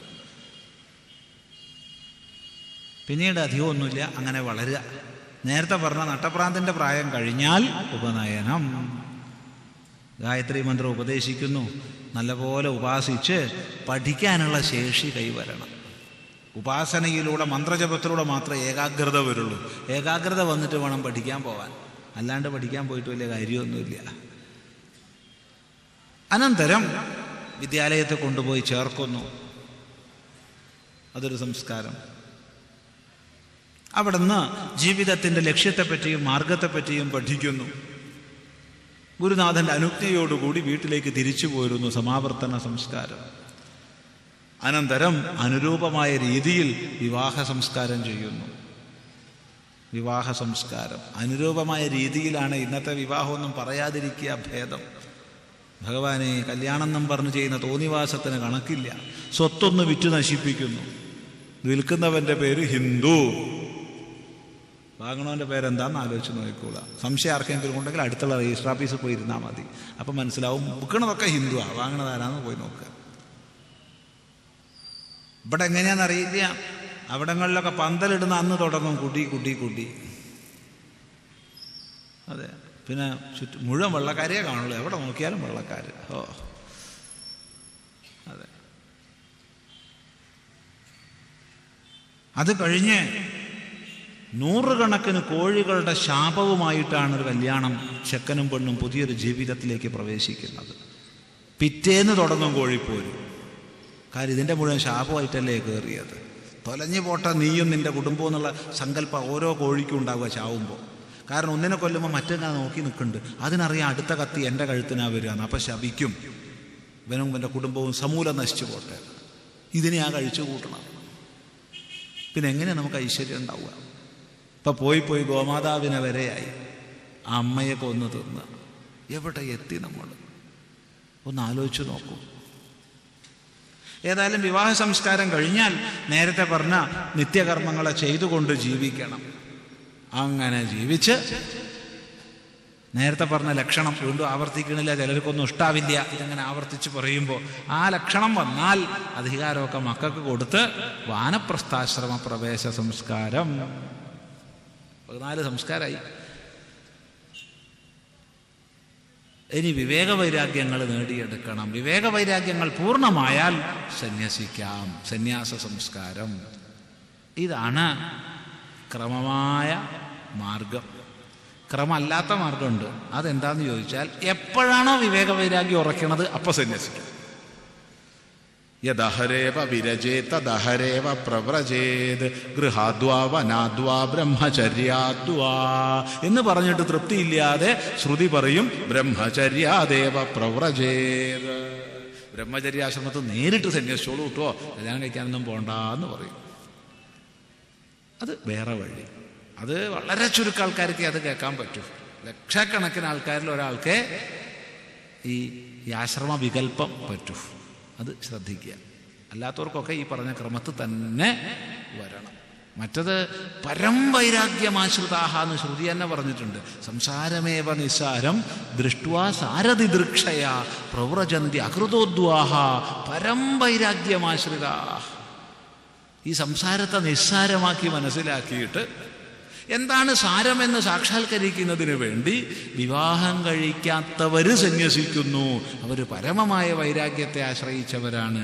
എല്ലാവർക്കും സാധിക്കില്ല. ഇപ്പം സമൂഹത്തോട് പറയുമ്പോൾ ഈ സംസ്കാരങ്ങളുടെ ക്രമമാണ് പറയേണ്ടത്. അവസാനം അന്ത്യേഷ്ടി. അവനവൻ ഏത് അഗ്നിയെ ഉപാസിച്ചോ ആ അഗ്നിയിൽ നിന്ന് കൊളുത്തി ചിത ദഹിപ്പിക്കുക. അത് മക്കളോ ബാധ്യതപ്പെട്ടവരോ ചെയ്യേണ്ടത്. അപ്പോൾ ഒന്ന് ആലോചിച്ച് നോക്കൂ. ആദ്യത്തെ സംസ്കാരം നമ്മുടെ അച്ഛനും അമ്മയും ചെയ്തു. അവസാനത്തെ സംസ്കാരം നമ്മുടെ അച്ഛനും അമ്മയ്ക്കും നമ്മളും ചെയ്യണം. അങ്ങനെ ഓരോ തലമുറയും ചെയ്യുമ്പോൾ ഈ ചക്രം മുന്നോട്ട് കറങ്ങിക്കൊണ്ടേയിരിക്കും. ഈ രീതിയിൽ നിത്യനൈമിത്തിക കർമ്മങ്ങളെ ചെയ്തുകൊണ്ട് കഴിയുക. അതാണ് ധർമ്മം ചരാന്ന് പറയുമ്പോൾ മുഖ്യമായി മനസ്സിലാക്കേണ്ടത്. പിന്നെ സ്വാധ്യായാന്മാ പ്രമദ എന്നതുണ്ട്. സ്വാധ്യായത്തിൽ നിന്ന് മടിച്ച് പിന്മാറരുത്. അത് നേരത്തെ ബ്രഹ്മയജ്ഞത്തിൽ അന്തർഭവിച്ച് പറഞ്ഞു, വീണ്ടും ആവർത്തിക്കുന്നില്ല. ഇതൊക്കെ ചെയ്യണമെങ്കിൽ കുടുംബത്തിന് ഐശ്വര്യം വേണം. വേണ്ടേ? ഇല്ലാച്ച എങ്ങനെയാ സാധിക്കുക? അപ്പം നമ്മുടെ ഗൃഹസ്ഥൻ്റെ കർത്തവ്യമാണ് അവനവൻ്റെ കുടുംബത്തെ ഐശ്വര്യമുള്ളതാക്കി നിലനിർത്തുക. നമ്മുടെയൊക്കെ കുടുംബങ്ങൾ ഐശ്വര്യമുള്ളതായിരിക്കണം, സമൃദ്ധമായിരിക്കണം, സമ്പന്നമായിരിക്കണം. എന്താ വേണ്ടത്? കഠിനാധ്വാനം ചെയ്യുക, പണം സമ്പാദിക്കുക. ഇത് മുഖ്യമാണ്. പലപ്പോഴും നിങ്ങൾ വിപരീതം കേട്ടിട്ടുണ്ടാവും. ചിദാനന്ദപുരസ്വാമി ഇവിടുന്ന് വന്ന് പറയുകയാണ്, അർത്ഥം അനർത്ഥം, പണം അനർത്ഥമാണ്, പണമൊന്നും വേണ്ടാട്ടോ, പണമൊന്നും ആഗ്രഹിക്കരുത് എന്ന് പറഞ്ഞു തരും. പണമൊന്നും ആഗ്രഹിക്കരുതെന്നൊക്കെ പറഞ്ഞിട്ട് സ്വാമി പ്രഭാഷണം കഴിഞ്ഞ് പോകുന്നില്ല. അല്ല, സ്വാമിക്കല്ലേ വളരെ തിരക്കുണ്ടെന്ന് പറയാം. എന്താ പോവാത്ത? തിരക്കുണ്ട്, ഞാൻ പോവാണ്. എന്നാലും എന്താ പോവാത്ത? ഞാൻ പോവാന്നേ, എന്താ പോവാത്ത? അല്ല, ദക്ഷിണൊന്നും ഇല്ലേ? സ്വാമിയല്ലേ ഞങ്ങളോട് പറഞ്ഞു തന്നെ പണം ആഗ്രഹിക്കേണ്ടെന്ന് തോന്നുന്നു. ക്ലാസ് മാറി പഠിപ്പിക്കരുത്. ഗൃഹസ്ഥന്മാരോട്, സമൂഹത്തോട് പറയേണ്ടത് ഭൂത്യൈന പ്രമദിതവ്യം. ഐശ്വര്യത്തിനായിക്കൊണ്ട് എന്ത് ചെയ്യണോ അതിൽ നിന്ന് മടിച്ചു പിന്മാറാൻ പാടില്ല. കുശലാന പ്രമദിതവ്യം. നിന്റെയും കുടുംബത്തിൻ്റെയും രക്ഷയ്ക്ക് വേണ്ടി എന്ത് ചെയ്യണോ അതിൽ നിന്ന് മടിച്ചു പിന്മാറാൻ പാടില്ല. യയാകയാച വിധയാ ബഹുവന്നം പ്രാപ്നുയാത്. എങ്ങനെയെങ്കിലുമൊക്കെ ധാരാളം കൃഷി ചെയ്ത് അന്നം ഉണ്ടാക്കൂ, സമ്പന്നതയെ ആർജിക്കൂന്ന. അതുകൊണ്ട് കൊച്ചു കുഞ്ഞാവുമ്പോൾ തന്നെ പ്രാർത്ഥിക്കണം, എനിക്ക് സ്വർണം വേണം, വെള്ളി വേണം, രത്നം വേണം, പശു വേണം, കാള വേണം, ആട് വേണം, ചെമ്മരിയാട് വേണം, കോലാട് വേണം, പരുത്തി വസ്ത്രം വേണം, കമ്പിളി വസ്ത്രം വേണം. ഇതൊക്കെ ശ്രീരുദ്രത്തിലെ ചമകം മലയാളത്തിലേക്ക് ആക്കി എന്നുള്ളതേ ഉള്ളൂ. അപ്പോൾ നമ്മളെ കുട്ടികൾ ഇപ്പം ചിലപ്പോൾ കൂടുതൽ പ്രാർത്ഥിച്ചു ഒരു വാട്ടർ ബോട്ടിൽ വേണം, കുട വേണം, മൊബൈൽ ഫോൺ വേണം എന്നൊക്കെ ആയിക്കോട്ടെ. ചെറുപ്പത്തിലെ വേണമെന്നുള്ള സങ്കല്പത്തിൽ വളരുന്നവൻ അലസനും മന്ദനുമായിരിക്കില്ല. അവൻ കഠിനാധ്വാനം ചെയ്ത് കുടുംബത്തിന് ഐശ്വര്യം ഉണ്ടാക്കും. കഠിനാധ്വാനം ചെയ്തുകൊണ്ട് മാത്രം ഐശ്വര്യം ഉണ്ടാവില്ല, അനൈശ്വര്യത്തിന് കാരണമാവുന്ന മദ്യം തുടങ്ങിയവ അകലെയായിരിക്കണം. മദ്യം തുടങ്ങിയവ അടുപ്പിച്ചോ ഐശ്വര്യം ഉണ്ടാവില്ല. അത് ശ്രദ്ധിക്കുക. പിന്നെ നമ്മുടെ ഏറ്റവും വലിയ സമ്പത്ത് സന്താനമാണ്. ഏറ്റവും വലിയ സമ്പത്ത് സന്താനമാണ്, കുട്ടികൾ. അതുകൊണ്ട് ദയവ് ചെയ്ത് നമ്മളൊന്ന് നമുക്കൊന്ന് എന്നുള്ളത് നമ്മുടെ മന്ത്രമല്ല. നമ്മൾ കൃഷ്ണനെ പൂജിക്കുന്നവരാണ്. ഇല്ലേ? കൃഷ്ണനെ പൂജിക്കാറില്ലേ? ഉണ്ടോ? അറിയില്ല. കൃഷ്ണൻ എത്ര മക്കളാണ്? കൃഷ്ണന് 8 ഭാര്യമാരിൽ 10 വീതം 80 മക്കൾ വെളിവിലുണ്ട്. 80 മക്കൾ. 80 പേരുടെ പേര് പുരാണങ്ങളിലുണ്ട്, നോക്കിക്കോളൂ. ആ കൃഷ്ണനെ പൂജിക്കുന്നവരാ നമ്മൾ. ശ്രദ്ധിക്കുക. ഇന്ന് ഹിന്ദു സമൂഹത്തിലെ കൃഷ്ണന്റെ പ്രതിമയൊക്കെ ഗംഭീരമായി വെച്ച വീട്ടിലും എനിക്ക് അരക്കുട്ടി, നിനക്ക് അരക്കുട്ടി, രണ്ടിനും കൂടി ഒരു കുട്ടി, ഭാര്യയ്ക്കും ഭർത്താവിനും കൂടി. ഇതെന്താ അങ്ങനെ പറഞ്ഞതെന്ന് ചോദിച്ചാൽ, ഹിന്ദു സമൂഹത്തിൽ ഇന്ന് 30% വിവാഹമോചനം നടക്കുന്നുണ്ട്. 30% ഡിവോഴ്സ് നടക്കുന്നുണ്ട്. അങ്ങനെ ഡിവോഴ്സ് കഴിയുമ്പോൾ പിരിക്കണമല്ലോ, സ്വത്ത് വീതിക്കണമല്ലോ. അപ്പം എത്ര കുട്ടിയാ? ആകെ ഒരു കുട്ടിയുള്ളൂ. പകുതി നിനക്ക്, പകുതി എനിക്ക്. വല്ലാത്തൊരു കഷ്ടമാണ്. ഇപ്പോൾ മോട്ടോർ ബൈക്കിലൊക്കെ കയറി കഴിഞ്ഞാൽ ചെറുപ്പക്കാരെ വിചാരം റോക്കറ്റാന്നാ. ശ്രാദ്ധം ചെയ്യാൻ പോലും വേറൊരാളുണ്ടാവില്ല. ഈ ദുരവസ്ഥയാണ് ഹിന്ദു ഭവനങ്ങളിൽ. നമുക്കിപ്പോൾ ചിലപ്പോൾ തമാശ പോലെ തോന്നും, തമാശയല്ലത്, വളരെ വലിയ ദുരവസ്ഥയാണ്. നമ്മുടെ സമാജ പ്രവർത്തനങ്ങൾ കാണില്ല. കാരണം ആകെ ഒരു കുട്ടിയെ ഉണ്ടാവുള്ളൂ. പിന്നെ അവനെങ്ങനെയാണ് സമാജ പ്രവർത്തനത്തിനാവും? അവൻ കുടുംബത്തിലേക്ക് തന്നെ കാര്യം നോക്കാനേ ഉണ്ടാവുള്ളൂ. മുമ്പ് അതായിരുന്നില്ല സ്ഥിതി. നമ്മുടെ രാഷ്ട്രീയ പ്രവർത്തനത്തിന്, സമൂഹ പ്രവർത്തനത്തിന് കവികളും സാഹിത്യകാരന്മാരുമായിട്ടൊക്കെ ഒരുപാട് പേര് വന്നുകൊണ്ടിരുന്നത് കുട്ടികൾ കുറേ ഉണ്ടായതുകൊണ്ടാണ്. വലിയ പ്രശ്നമാണ്, തമാശയെന്ന് വിചാരിക്കരുത്. അതുകൊണ്ട് ദയവ് ചെയ്ത് ഒരു കുട്ടി എന്നുള്ളത് നമ്മുടെ നിയമമല്ല. നമുക്ക് സ്വീകരിക്കാമായിരുന്നു, മറ്റുള്ളവരും അത് സ്വീകരിക്കുകയാണെങ്കിൽ. മുസ്ലിമിന് ആവറേജ് 6-7 കുട്ടികളായിരുന്നു. ആവറേജ്. പറയുന്നത് ശരിയല്ലെങ്കിൽ നിങ്ങൾക്ക് പറയാം. സ്കൂൾ വിട്ട് പോണ കുട്ടികളുടെ നോക്കിക്കോളൂ. 10 തട്ടോട്ടുകളുണ്ടെങ്കിൽ ഒന്നേ ഉണ്ടാവുള്ളൂ തട്ടോടാത്തത്. ഈ രീതിയിൽ ജനസംഖ്യയുടെ വിപരീതാനുപാതം വളർന്നാൽ എന്തായിരിക്കും നാളെ ഇവിടുത്തെ അവസ്ഥ എന്നുള്ളത് പരിഗണിച്ചാൽ നല്ലത്.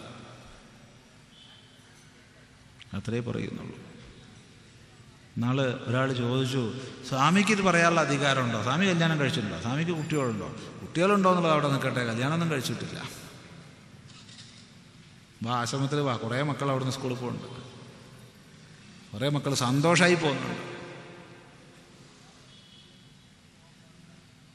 പിന്നെ സ്വാമിക്ക് ഇത് പറയാൻ്റെ അധികാരം. നമ്മൾ താൻ ഈ ഹൈവേ കൂടെ പോണ സമയത്ത് കണ്ടിട്ടുണ്ടോ? ചില ഹോട്ടലിൻ്റെ മുമ്പിലൊക്കെ ഒരാൾ ഹോട്ടലിൽ നിന്നൊരു ബോർഡും പിടിച്ചിട്ട് ആ പോണ വഴിയത്തെ ആൾക്കാരൊക്കെ വിളിക്കും, മാടി വിളിക്കും. ചില ആൾക്കാർ ചില വർണ്ണക്കോടയൊക്കെ പിടിച്ചിട്ട് ആകർഷിക്കുന്ന രൂപത്തിലൊക്കെ ചില വേഷമൊക്കെ ധരിച്ചിട്ടാണ് ഇങ്ങനെ മാടി വിളിക്കും. കണ്ടിട്ടുണ്ടോ? ഓ, കണ്ടിട്ടുണ്ട്. എന്നാൽ അയാൾ ആ ഹോട്ടലിൽ നിന്നാണോ ഉച്ചഭക്ഷണം കഴിക്കണതല്ല വീട്ടിൽ നിന്ന് പൊതിഞ്ഞു കൊണ്ടുപോകുന്നതാണോ എന്ന് എനിക്കറിയോ? അറിയില്ല. അയാൾക്കറിയാം ദിവസം ഹോട്ടലിൽ നിന്ന് ഭക്ഷണം കഴിച്ചാൽ വയറ് കേട് വരുമെന്ന്. അയാൾ വീട്ടിൽ നിന്ന് ചിലപ്പോൾ പൊതിഞ്ഞു കൊണ്ടുവരുമായിരിക്കും. പക്ഷെ അയാളെ പണി ഇതാ, ആ വഴിക്ക് പോണവരൊക്കെ വിളിക്കുക തന്നെ. മനസ്സിലായോ? മനസ്സിലായി. എന്നാലേ ഈ സമൂഹത്തിൽ ചിലരൊക്കെ വിളിക്കാൻ ഏർപ്പാട് ചെയ്തിട്ടുണ്ട്. അതിൽ പെട്ടവരാ ഞങ്ങളൊക്കെ. ഇനി മേലൊരു സന്യാസിയോട് ചോദിക്കുമോ? ഇങ്ങനെ ചോദിക്കില്ല. ഇത് പറയാൻ കാരണം നമ്മളെല്ലാ ചൊവ്വാഴ്ചയും വഴിക്ക് ഇങ്ങനെ പോകാറുണ്ട്. എല്ലാ ചൊവ്വാഴ്ച യൂണിവേഴ്സിറ്റിയിലേക്ക് പോകും. അപ്പോൾ ഈ പന്തീരാങ്കവാണ്ട് കഴിഞ്ഞ് രാമനാട്ടുകരയുടെ ഇടയ്ക്കുള്ള സ്ഥലത്ത് നിന്ന് ഒരു ഹോട്ടൽ നമ്മളെല്ലാ ആഴ്ചയും വിളിക്കും. ഇന്ന് വരെ നമ്മൾ ആ ഹോട്ടലിൽ കയറിയിട്ടില്ല. എന്നാൽ അയാൾ വിളിച്ചുകൊണ്ടിരിക്കും. ഞങ്ങൾക്ക് നല്ല മുഖപരിചയം. നമ്മൾ കാണുമ്പോഴത്തെ അയാൾ ചിരിച്ചുകൊണ്ട് വിളിക്കും, കൈകൊണ്ട് കാണിക്കും. എന്നാലും അയാൾ ചെയ്തുകൊണ്ടിരിക്കും. അയാൾ ഡ്യൂട്ടി അതാ. ഞാൻ അന്ന് വരെ ചോദിച്ചിട്ടില്ല നിങ്ങൾ അവിടെ നിന്നാണോ ഭക്ഷണം കഴിക്കണത് അല്ല വീട്ടിൽ നിന്ന് കൊണ്ടുവന്നാണോ. ശ്രദ്ധിക്കുക. അതുകൊണ്ട് നമ്മുടെ സമ്പന്നമായൊരു സമൂഹത്തെ സങ്കല്പിച്ച് അതിനനുസരിച്ചിട്ടുള്ള ആചാരങ്ങളെ ചെയ്യുക എന്ന് മാത്രം പറഞ്ഞ് ഇവിടെ സംശയ നിവാരണത്തിന് 1 മണിക്കൂർ ഉണ്ടാവും എന്നൊക്കെ പറഞ്ഞതാണെങ്കിലും ഇന്ന് വിഷയം അല്പം എവിടെയെങ്കിലും എത്തിക്കണമല്ലോ. അതിനു വേണ്ടി തന്നെ നമുക്ക് കുറേ സമയം പോയിട്ടുണ്ട്. സാരമില്ല, സംശയ നിവാരണത്തിലേക്ക് കടക്കാം. സത്സന്താനങ്ങളെ ലഭിക്കാൻ ഭാര്യാഭർത്താക്കന്മാർ ശ്രദ്ധിക്കേണ്ടത് എന്തൊക്കെയാണ്? സത്സന്താനങ്ങളെ ലഭിക്കാൻ എന്തൊക്കെയാ അപ്പോൾ ചെയ്യാന്ന് ചോദിച്ചാൽ അപ്പോൾ എന്താ പറയുക?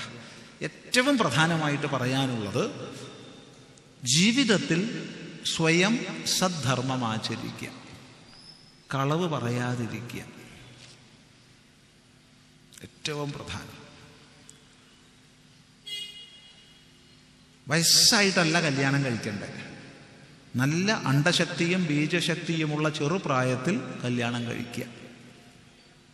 ഇത് ഹിന്ദുക്കൾ പൊതുവെ ചൊവ്വാദോഷവും ബുധൻ ദോഷവും വ്യാഴദോഷവും ഒക്കെ കഴിഞ്ഞ് തീരുമ്പോഴത്തേക്ക് കൊല്ലം കുറേ കഴിയും. അങ്ങനെയാണ് കാണുന്നത്. അങ്ങനെയല്ല. വിവാഹത്തിന് പ്രായമുണ്ട്. ആ പ്രായത്തിൽ കല്യാണം കഴിക്കുക. വിവാഹത്തിൻ്റെ ലക്ഷ്യം സൽസന്താനങ്ങളിലൂടെ നമ്മുടെ ധർമ്മത്തെ മുന്നോട്ട് നയിക്കലാണെന്ന ബോധം ഉണ്ടാവുക.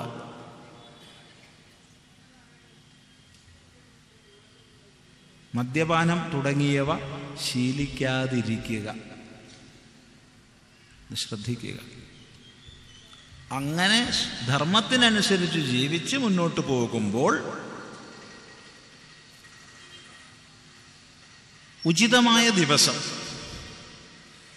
ഗർഭാധാനത്തിന് പറഞ്ഞതായ ഹോമം കർമ്മം ആചാര്യൻ മുഖേന വീട്ടിൽ അനുഷ്ഠിച്ച് അച്ഛനമ്മമാരുടെ അനുഗ്രഹം മേടിച്ച് ആ ഉചിതമായ ദിവസം എന്നുള്ളത് ഒരു കാരണവശാലും സ്ത്രീയുടെ ആർത്തവ ചക്രത്തിൻ്റെ ആദ്യത്തെ 12 ദിവസങ്ങളാവരുത്.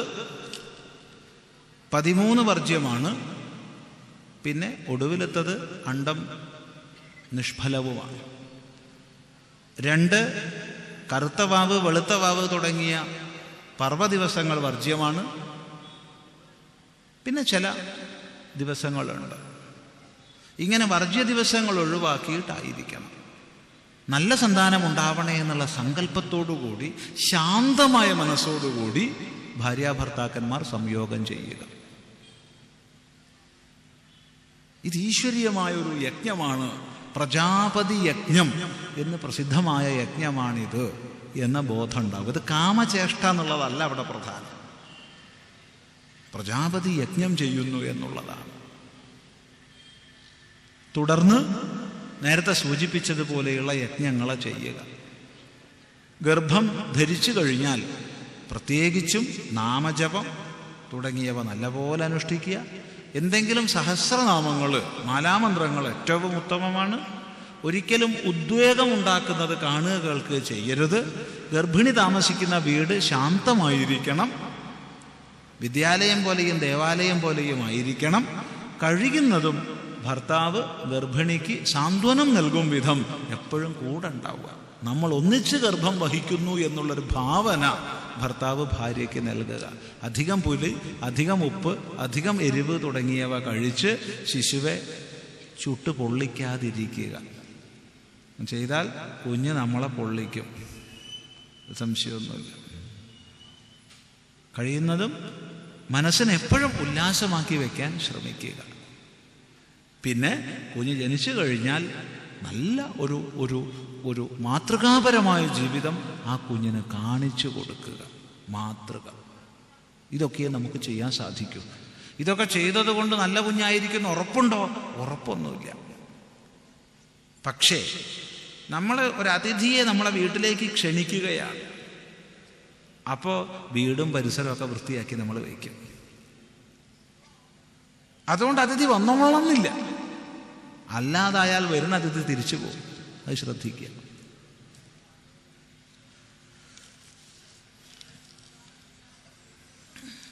മുജാഹിദ് പ്രസ്ഥാനത്തിൻ്റെ 8ാം സംസ്ഥാന സമ്മേളനത്തോടനുബന്ധിച്ച് പുറത്തിറക്കിയ ലഘുലേഖ വായിച്ചപ്പോൾ ഉണ്ടായ സംശയമാണ് ഇവിടെ ചോദിക്കുന്നത്. ഹൈന്ദവ പുരാണമായ ഭവിഷ്യപുരാണത്തിൽ വരാനിരിക്കുന്ന പ്രവാചകനായ മുഹമ്മദ് നബിയെക്കുറിച്ച് വ്യാസമുനി പ്രവചിച്ചതായി ലഘുലേഖയിൽ പരാമർശിച്ചിരിക്കുന്നു. ഏതസ്മിൻ അന്തരേ മ്ലേച്ഛാഹ ആചാര്യേണ സമന്വിത മഹാമത ഇതിഖ്യാത ശിഷ്യശാഖ സമന്വിതം. അപ്പോൾ മഹാമത് എന്ന പേരിൽ വിദേശിയായ ഒരു ആചാര്യൻ തൻ്റെ അനുചരന്മാരോടുകൂടി പ്രത്യക്ഷപ്പെടും. ഭവിഷ്യപുരാണം 3:3-3:5. മുഹമ്മദ് നബിയുടെ അനുയായികളുടെ സ്വഭാവവിശേഷങ്ങളെക്കുറിച്ചും സാംസ്കാരിക ചിഹ്നങ്ങളെക്കുറിച്ചും ഭവിഷ്യപുരാണത്തിൽ പ്രവചിച്ചിട്ടുണ്ടെന്നും മുജാഹിദിൻ്റെ ലഘുലേഖയിൽ സൂചിപ്പിക്കുന്നുണ്ട്. ആ ഭാഗം ഇങ്ങനെയാണ്: അദ്ദേഹത്തിൻ്റെ അനുയായികൾ ചേലാകർമ്മം ചെയ്യും, അവർ ഉടുമ വയ്ക്കുകയില്ല, അവർ താടി വളർത്തും, അവർ വിപ്ലവകാരികളായിരിക്കും, പ്രാർത്ഥനയ്ക്ക് വരാൻ ഉറക്കെ ആഹ്വാനം ചെയ്യും, പന്നിയെ ഒഴിച്ച് മറ്റ് മിക്ക മൃഗങ്ങളെയും അവർ ഭക്ഷിക്കും, ശുദ്ധി ചെയ്യാൻ ദർഭ ഉപയോഗിക്കുന്നതിന് പകരം സമരം ചെയ്തവർ പരിശുദ്ധരാകും, മതത്തെ മലിനപ്പെടുത്തുന്നവരുമായി യുദ്ധം ചെയ്യുന്നതിനാൽ മുസൈലനവന്മാർ എന്നറിയപ്പെടും, ഈ മാംസബുക്കുകളുടെ ആവിർഭാവം എന്നിൽ നിന്നായിരിക്കും. സ്വാമിജി ഇത്തരം ലഘുലേഖകൾ ഹിന്ദുധർമ്മ വിശ്വാസികളിൽ തെറ്റിദ്ധാരണ പരത്തുക എന്ന ദുഷ്ടലക്ഷ്യത്തോടെ പ്രസിദ്ധീകരിക്കുന്നതല്ലേ? ഇത്തരം ഹീനപ്രചരണങ്ങളെ എങ്ങനെയാണ് ഹിന്ദു സമൂഹം ചെറുക്കേണ്ടത്? ഇതൊരു പഴയ വാർത്തയാണ്. ഇതിൽ പുതുമയൊന്നുമില്ല, ഒരു പുതുമയുമില്ല. ഓർമ്മ വരുന്നത് 92 എനിക്ക് 21 കൊല്ലായി. മലപ്പുറം ജില്ലയിൽ വണ്ടൂരിനടുത്ത് ചാത്തങ്ങോട്ടുപുറം എന്നുള്ള പ്രദേശത്ത് ഒരു പ്രഭാഷണത്തിന് നമ്മൾ പോയി. സമയമൊക്കെ മേടിച്ച് പെരിന്തൽമണ്ണയുള്ള ഒരു ഡോക്ടർ കാണാൻ വന്നു. അപ്പം അദ്ദേഹം ഇരുന്ന് അദ്ദേഹത്തിൻ്റെ ബ്രീഫ് കേസ് തുറന്നൊരു പുസ്തകം എടുക്കുകയാണ്. എന്തോ തിരിച്ച് ചോദിക്കാൻ തോന്നി, അങ്ങ് എടുക്കുന്നത് ഭവിഷ്യപുരാണമാണോ? അതെ, എന്നാ എടുക്കേണ്ട അവിടെ വെച്ചേക്കുക. എന്താ സ്വാമി? അല്ല, ഇതൊക്കെയല്ലേ പറയാൻ പോണത്? ഈ ശ്ലോകമൊക്കെ പറഞ്ഞു. ഏതസ്മിൻ അന്തരേ മ്ലേച്ഛാഹ, ഇതൊക്കെയല്ലേ പറയാൻ പോണത്? അതെ. എന്നാൽ ഞാൻ നിങ്ങളൊരു ഡോക്ടറൊക്കെ ആണല്ലോ, അതുകൊണ്ട് ഞാൻ ചോദിക്കട്ടെ, ഇങ്ങനെ ഒരാൾ വരുന്ന് 3500 ചില്ലുവാൻ കൊല്ലങ്ങൾക്ക് മുമ്പ് ഒരാൾ പ്രവചിച്ചാൽ തനിക്ക് ശേഷം 3500 ചില്ലാൻ കൊല്ലങ്ങൾ കഴിഞ്ഞ് വരാൻ പോകുന്ന ആളെക്കുറിച്ച് ഇത്ര കൃത്യമായി പ്രവചനം ചെയ്യാൻ സാധിച്ചാൽ നിങ്ങൾ അയാളെയാണോ ഇയാളെയാണോ ബഹുമാനിക്കേണ്ടത്? ഇത്ര കൃത്യമായിട്ട് ഒന്നും പറഞ്ഞില്ല. പോയി വരട്ടെ, സന്തോഷം. ഒരത്ഭുതം, ആകസ്മികമായിരിക്കാം, ഇതുമായി ഒരു ബന്ധം ഉണ്ടാവില്ലായിരിക്കാം. ഒരു സംഭവം ഉണ്ടായി. ആ സമയത്ത് പെരിന്തൽമണ്ണ ബസ് സ്റ്റാൻഡിലേക്ക് ബസ് പോകുന്നതിൻ്റെ നേരെ എതിർവശത്ത് വലിയൊരു ബോർഡ് ഉണ്ടായിരുന്നു. അന്ന് ഫ്ലക്സ് അല്ല, തുണിയിലാണ്. ഈ ശ്ലോകമൊക്കെ വെച്ചും കൊണ്ടുള്ള ബോർഡ്. പിറ്റേന്നത് അപ്രത്യക്ഷമായി. എന്തുകൊണ്ടാണെന്നറിയില്ല. പഴയ വാർത്തയാണ്. വ്യാസൻ പറഞ്ഞ ഒരു ശ്ലോകത്തെ നിങ്ങൾ ആദരിക്കുന്നുവെങ്കിൽ വ്യാസൻ പറഞ്ഞ മുഴുവൻ ആദരിക്കണമല്ലോ. വ്യാസോച്ഛിഷ്ടം ജഗത്സർവം, അത് മുഴുവൻ ജീവിതത്തിൽ പകർത്തണം. എങ്കിൽ പറയട്ടെ, ഇത് വ്യാസൻ പറഞ്ഞൊന്നുമല്ല. ഭവിഷ്യപുരാണത്തിൻ്റെ പ്രതിസർഗ പർവം മുഗളന്മാരുടെ കാലത്ത് എഴുതപ്പെട്ടതാണ്. മുഗൾ ഭരണകാലത്ത് എഴുതപ്പെട്ടതാണ് ഭവിഷ്യപുരാണത്തിലെ പ്രതിസർഗ പർവം മുഴുവൻ. അല്ല, അത് വ്യാസനാണെങ്കിൽ നമോസ്തുതേ വ്യാസവിശാല ബുദ്ധേ എന്ന് പറയാനേ സാധിക്കൂ, വേറൊന്നും സാധിക്കില്ല. ഇത്ര കൃത്യമായിട്ടാണ് പറഞ്ഞിട്ടുള്ളത് എന്ന് ആലോചിച്ച് നോക്കൂ. ലിംഗാഗ്രചർമ്മം മുറിച്ച മഹാമതന്മാരെന്ന് പേരുള്ള വരും. അവർ പന്നിമാംസം ഒഴിച്ച് മറ്റെല്ലാം ഭക്ഷിക്കുന്നവരായിരിക്കും. അവരെ നിങ്ങൾ ബഹുമാനിച്ചോളണം, പൂജിച്ചോളണം എന്നൊക്കെ പറഞ്ഞാലേ ഉള്ളിലിരിപ്പ് വ്യക്തമാണല്ലോ എന്താന്നുള്ളത്.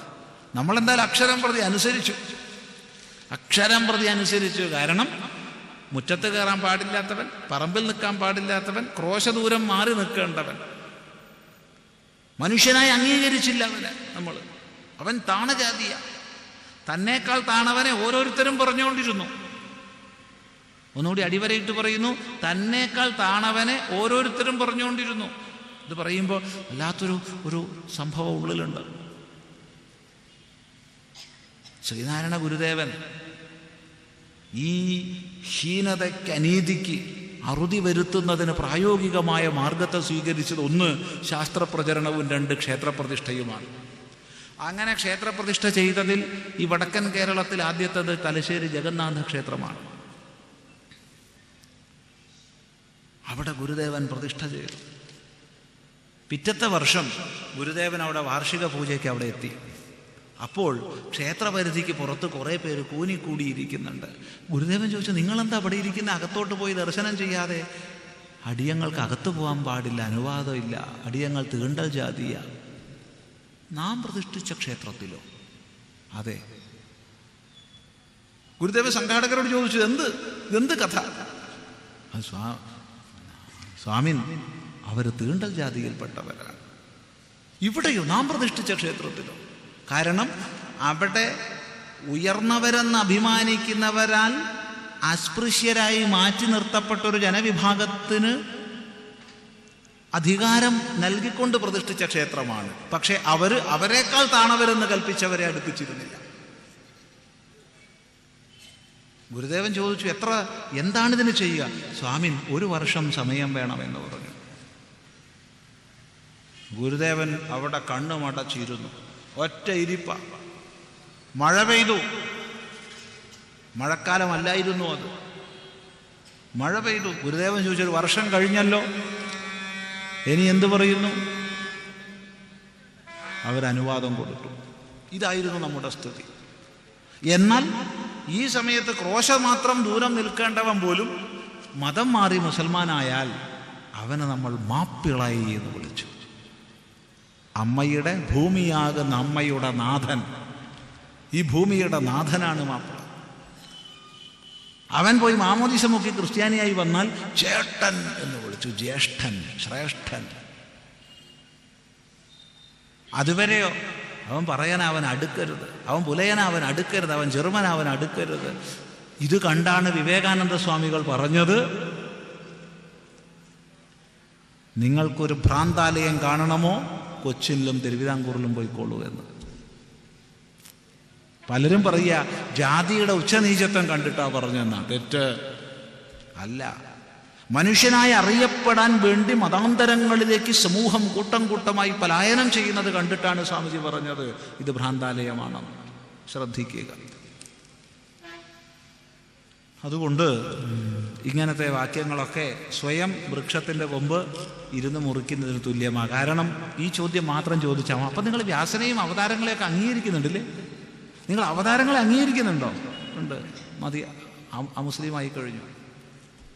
അവതാര സിദ്ധാന്തം ഇസ്ലാമിന് സ്വീകാര്യമല്ല. അപ്പം നിങ്ങളുടെ ആവശ്യത്തിന് വേണ്ടി ഞങ്ങളുടെ പുസ്തകത്തിൽ ചിലതൊക്കെ നിങ്ങൾ സ്വീകരിക്കും അല്ലേ എന്ന് ചോദിച്ചാൽ മതി. അപ്പോഴാവാം ഈ ഒളിഞ്ഞു കിടക്കുന്ന വിഡ്ഢിത്തെ ആലോചിക്കുക. പക്ഷെ തൽക്കാലം പറഞ്ഞു കൊടുക്കേണ്ട, അങ്ങനെ തുടർന്നോട്ടെ, അതാ നല്ലത്. നമ്മുടെ ആചാര്യന്മാരെയും മഹത്തുക്കളെയും പൂർണ്ണകുംഭം നൽകി സ്വീകരിക്കുന്നതായി കാണുന്നു. പൂർണ്ണകുംഭത്തിൻ്റെ തത്വം എന്താണ്? ദയവായി വിശദീകരിച്ച് തരണമെന്ന് അഭ്യർത്ഥിക്കുന്നു. ആണോ ചോദിച്ചാൽ പിന്നെ വേണമല്ലോ അല്ലേ. സന്യാസിമാർ, അതുപോലെ കുലപതിമാരായ ആചാര്യന്മാർ ഒക്കെ സ്വീകരിക്കുമ്പോൾ പൂർണ്ണകുംഭം നൽകി സ്വീകരിക്കും. കുംഭത്തിൽ പൂർണ്ണമായി രത്നങ്ങൾ നിക്ഷേപിച്ചു. പറഞ്ഞാൽ പൊല്ലാപ്പാണേ. കുംഭത്തിൽ പൂർണ്ണമായി രത്നങ്ങൾ നിക്ഷേപിച്ച് അതോടുകൂടി അവിടുത്തെ കാൽക്കൽ വെച്ച് സ്വീകരിച്ച് അവിടത്തേക്ക് സമർപ്പിച്ച് സ്വീകരിക്കുന്നു. പോയി രത്നം പോയിട്ട് എന്തായി? പൊള്ളേ. വെള്ളം സന്തോഷം. ആപോവൈ ദേവതാഹ, സർവ്വദേവതാമയമായി സർവ്വപരിശുദ്ധികരമായ ജലം നിറച്ചിട്ടായാലും സന്തോഷം. പക്ഷെ ശരിക്കും രത്നമാണ് പൂർണ്ണം. അല്ലാണ്ട് ഈ വെള്ളം ഇപ്പോൾ ഇയാൾക്ക് ഉപകാരമില്ലല്ലോ. നമുക്കൊരാൾക്കൊരു ഉപകാരമുള്ളതാണല്ലോ കൊടുക്കേണ്ടത്. ഇപ്പോൾ സന്യാസിയെ വെച്ച് നമസ്കാരം ചെയ്യുമ്പോൾ നമ്മൾ വെറ്റിലടക്കാൻ കൊടുക്കേണ്ട ആവശ്യമില്ല. കാരണം അയാൾ വെറ്റിലടക്കാൻ മുറുക്കുന്നില്ല. താമ്പൂല ചർവണം സന്യാസിക്കുള്ളതല്ല. അത് ഗൃഹസ്ഥന്മാരെ വെച്ച് നമസ്കരിക്കുമ്പോൾ വേണ്ടതാണ്, സന്യാസിക്ക് വേണ്ടതല്ല. ഒരു ഉപകാരമുള്ള വസ്തുവാണ് കൊടുക്കേണ്ടത്. അപ്പോൾ രത്നം കൊടുക്കുന്നു എന്നറിയാം. പിന്നെ വന്ന് സുവർണമായി മാറി. സുവർണ കലശം കൊടുക്കുക, സ്വീകരിക്കുക. പിന്നെ വന്ന് വെള്ളമായിട്ട്. പിന്നെ ഒന്നുമില്ല, പുറത്തൊരു നൂല് ചുറ്റും, മുകളിൽ കൂടെ ഒരു ശ്രീഫലവും വെക്കും. നല്ലത്, ശ്രീഫലം ലക്ഷ്മിയാണ്, അത് മതി. ശ്രീഫലം തേങ്ങ ലക്ഷ്മിയാണ്, ലക്ഷ്മിയുടെ പ്രതിരൂപമാണ് ശ്രീഫലം. അപ്പോൾ ശരിക്ക് പൂർണ്ണകുംഭം എന്ന് പറഞ്ഞാൽ ഇതാണ്. അതുകൊണ്ട് നമ്മൾ പറയാറുണ്ട്, നിങ്ങൾ ഇതൊന്നും ചെയ്യണ്ട, പൂർണ്ണ കുംഭയായിട്ട് നിന്നാൽ മതി, സന്തോഷമായിട്ട് ഭക്ഷണമൊക്കെ കഴിച്ച് നല്ല സന്തോഷമായിട്ട് സ്വീകരിക്കുക. അപ്പോൾ അതൊരു സുഖ എന്ന് പറയാറുണ്ട്. ഒരു വിഭാഗം ഭക്തർ ഈശ്വരപ്രീതിക്കായി ധനം സമർപ്പിക്കുന്നു. ഒരു വിഭാഗം മൃഗങ്ങളെയും പക്ഷികളെയും കൊന്ന് പ്രീതി നേടാൻ ശ്രമിക്കുന്നു. ഒരു വിഭാഗം മദ്യം കൊടുത്ത് ദൈവപ്രീതിക്കായി ശ്രമിക്കുന്നു. ഒരു വിഭാഗം ധർമ്മത്തിൽ കൂടെയും അഹിംസയിലൂടെയും ദൈവപ്രീതിക്കായി ശ്രമിക്കുന്നു. ഏതാണ് ശരിയായ ദൈവപ്രീതി? ഇതൊക്കെ തന്നെ.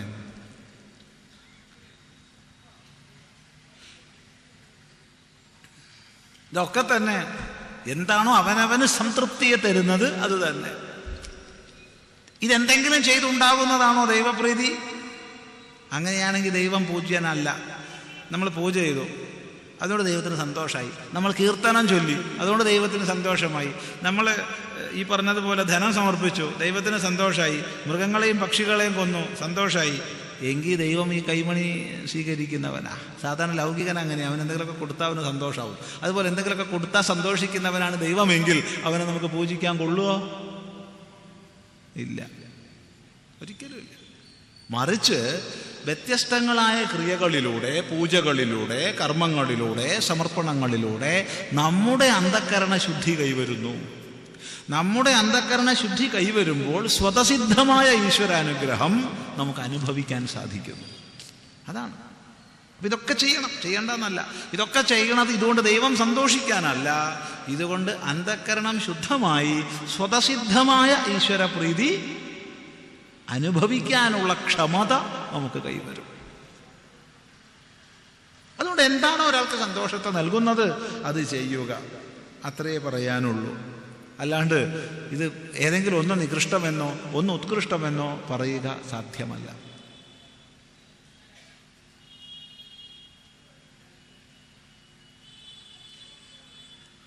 ഒന്ന് മാത്രം പറയട്ടെ, അവനവൻ്റെ ധർമ്മം ആചരിച്ചുകൊണ്ട് ജീവിക്കുക. എന്നിട്ട് ഇതൊക്കെ ചെയ്ത് ഏത് വേണമെങ്കിലും അവനവന് തൃപ്തിയെ ചെയ്യുന്നത് ചെയ്തോളൂ. ധർമാചരണത്തിൽ അടിയുറച്ചുകൊണ്ട് മറ്റെല്ലാം ചെയ്യുക, അത്രേ പറയാനുള്ളൂ. കാലങ്ങളായി ഫ്രീസറിൽ വെച്ചതും ഈ അടുത്ത് നടപ്പിലായതുമായ ഒരു കോടതി വിധിയായിരുന്നുവല്ലോ അഫ്സൽ ഗുരുവിൻ്റെ വധശിക്ഷ. തീർച്ചയായിട്ടും ഈ നടപടിയെ അപലപിച്ചുകൊണ്ട് ഇന്ത്യയിലെ നിരവധി ഗ്രൂപ്പുകൾ രംഗത്തെത്തി. രാജ്യസുരക്ഷയേക്കാൾ മതവികാരമാണ് വലുതെന്ന് ഒരിക്കൽ കൂടി അവർ തെളിയിച്ചു തന്നു. 2 ആഴ്ച മുമ്പ് സോളിഡാരിറ്റി എന്ന ജമാഅത്തെ ഇസ്ലാമി സംഘടന ടൗൺ ഹാളിൽ വെച്ച് വിശ്വരൂപം എന്ന സിനിമയുടെ രാഷ്ട്രീയം ചർച്ച ചെയ്യുന്നൊരു പരിപാടി സംഘടിപ്പിച്ചു. ഈ ചടങ്ങിൽ വെച്ച് ഒരു പ്രാസംഗികൻ പറഞ്ഞത് ഇതാണ്: എളുപ്പം മതവികാരത്തിന് അടിമപ്പെടുന്ന ഇസ്ലാമിക ഗ്രൂപ്പുകളെ പ്രകോപിപ്പിക്കുന്ന തരത്തിൽ എടുക്കപ്പെട്ട ഈ സിനിമ സ്വാഭാവികമായും അതിന് ലക്ഷ്യം നിറവേറ്റുകയും തത്ഫലമായി പ്രകോപിതരാക്കപ്പെട്ട തീവ്ര ഇസ്ലാമിക സംഘടനകൾ അവരുടെ തനത് ശൈലിയിൽ അക്രമങ്ങൾ ഉണ്ടാക്കുകയും ഈ അക്രമങ്ങളുടെ ഫലമായി രാജ്യത്തിൽ പൊതുവികാരം ഇസ്ലാമിനെതിരായി മാറുകയും ഇത്തരമൊരു സാഹചര്യം സൃഷ്ടിക്കപ്പെട്ട ശേഷം നിഷ്കളങ്കനായ അഫ്സൽ ഗുരുവിനെ വധിക്കുകയുമായാണ് ഉണ്ടായത്. ഈ തിരക്കഥയെക്കുറിച്ചും അഫ്സൽ ഗുരുവിൻ്റെ നിഷ്കളങ്കതയെക്കുറിച്ചും അഭിപ്രായം അറിയാൻ ആഗ്രഹിക്കുന്നു. നമ്മൾ പറയേണ്ട ഒരു ആവശ്യവുമില്ല. കാരണം ഇതിനായി പ്രത്യേകം ചുമതലപ്പെടുത്തപ്പെട്ട കോടതി ഭാരതത്തിലെ നീതിന്യായ വ്യവസ്ഥ എത്രമാത്രം കണിശമാണോ, എന്തെല്ലാം നിഷ്കർഷിച്ചിട്ടുണ്ടോ അതിനെ മുഴുവൻ അവലംബിച്ചുകൊണ്ടാണ് വിചാരണ ചെയ്തത്. അതിനെ മേൽക്കോടതികൾ ശരിവെച്ചു. ആ ശരിവെച്ചതിന് മേൽക്കോടതികൾ സുപ്രീം കോടതിയുടെ ഫുൾ ബെഞ്ച് വരെ എത്തി.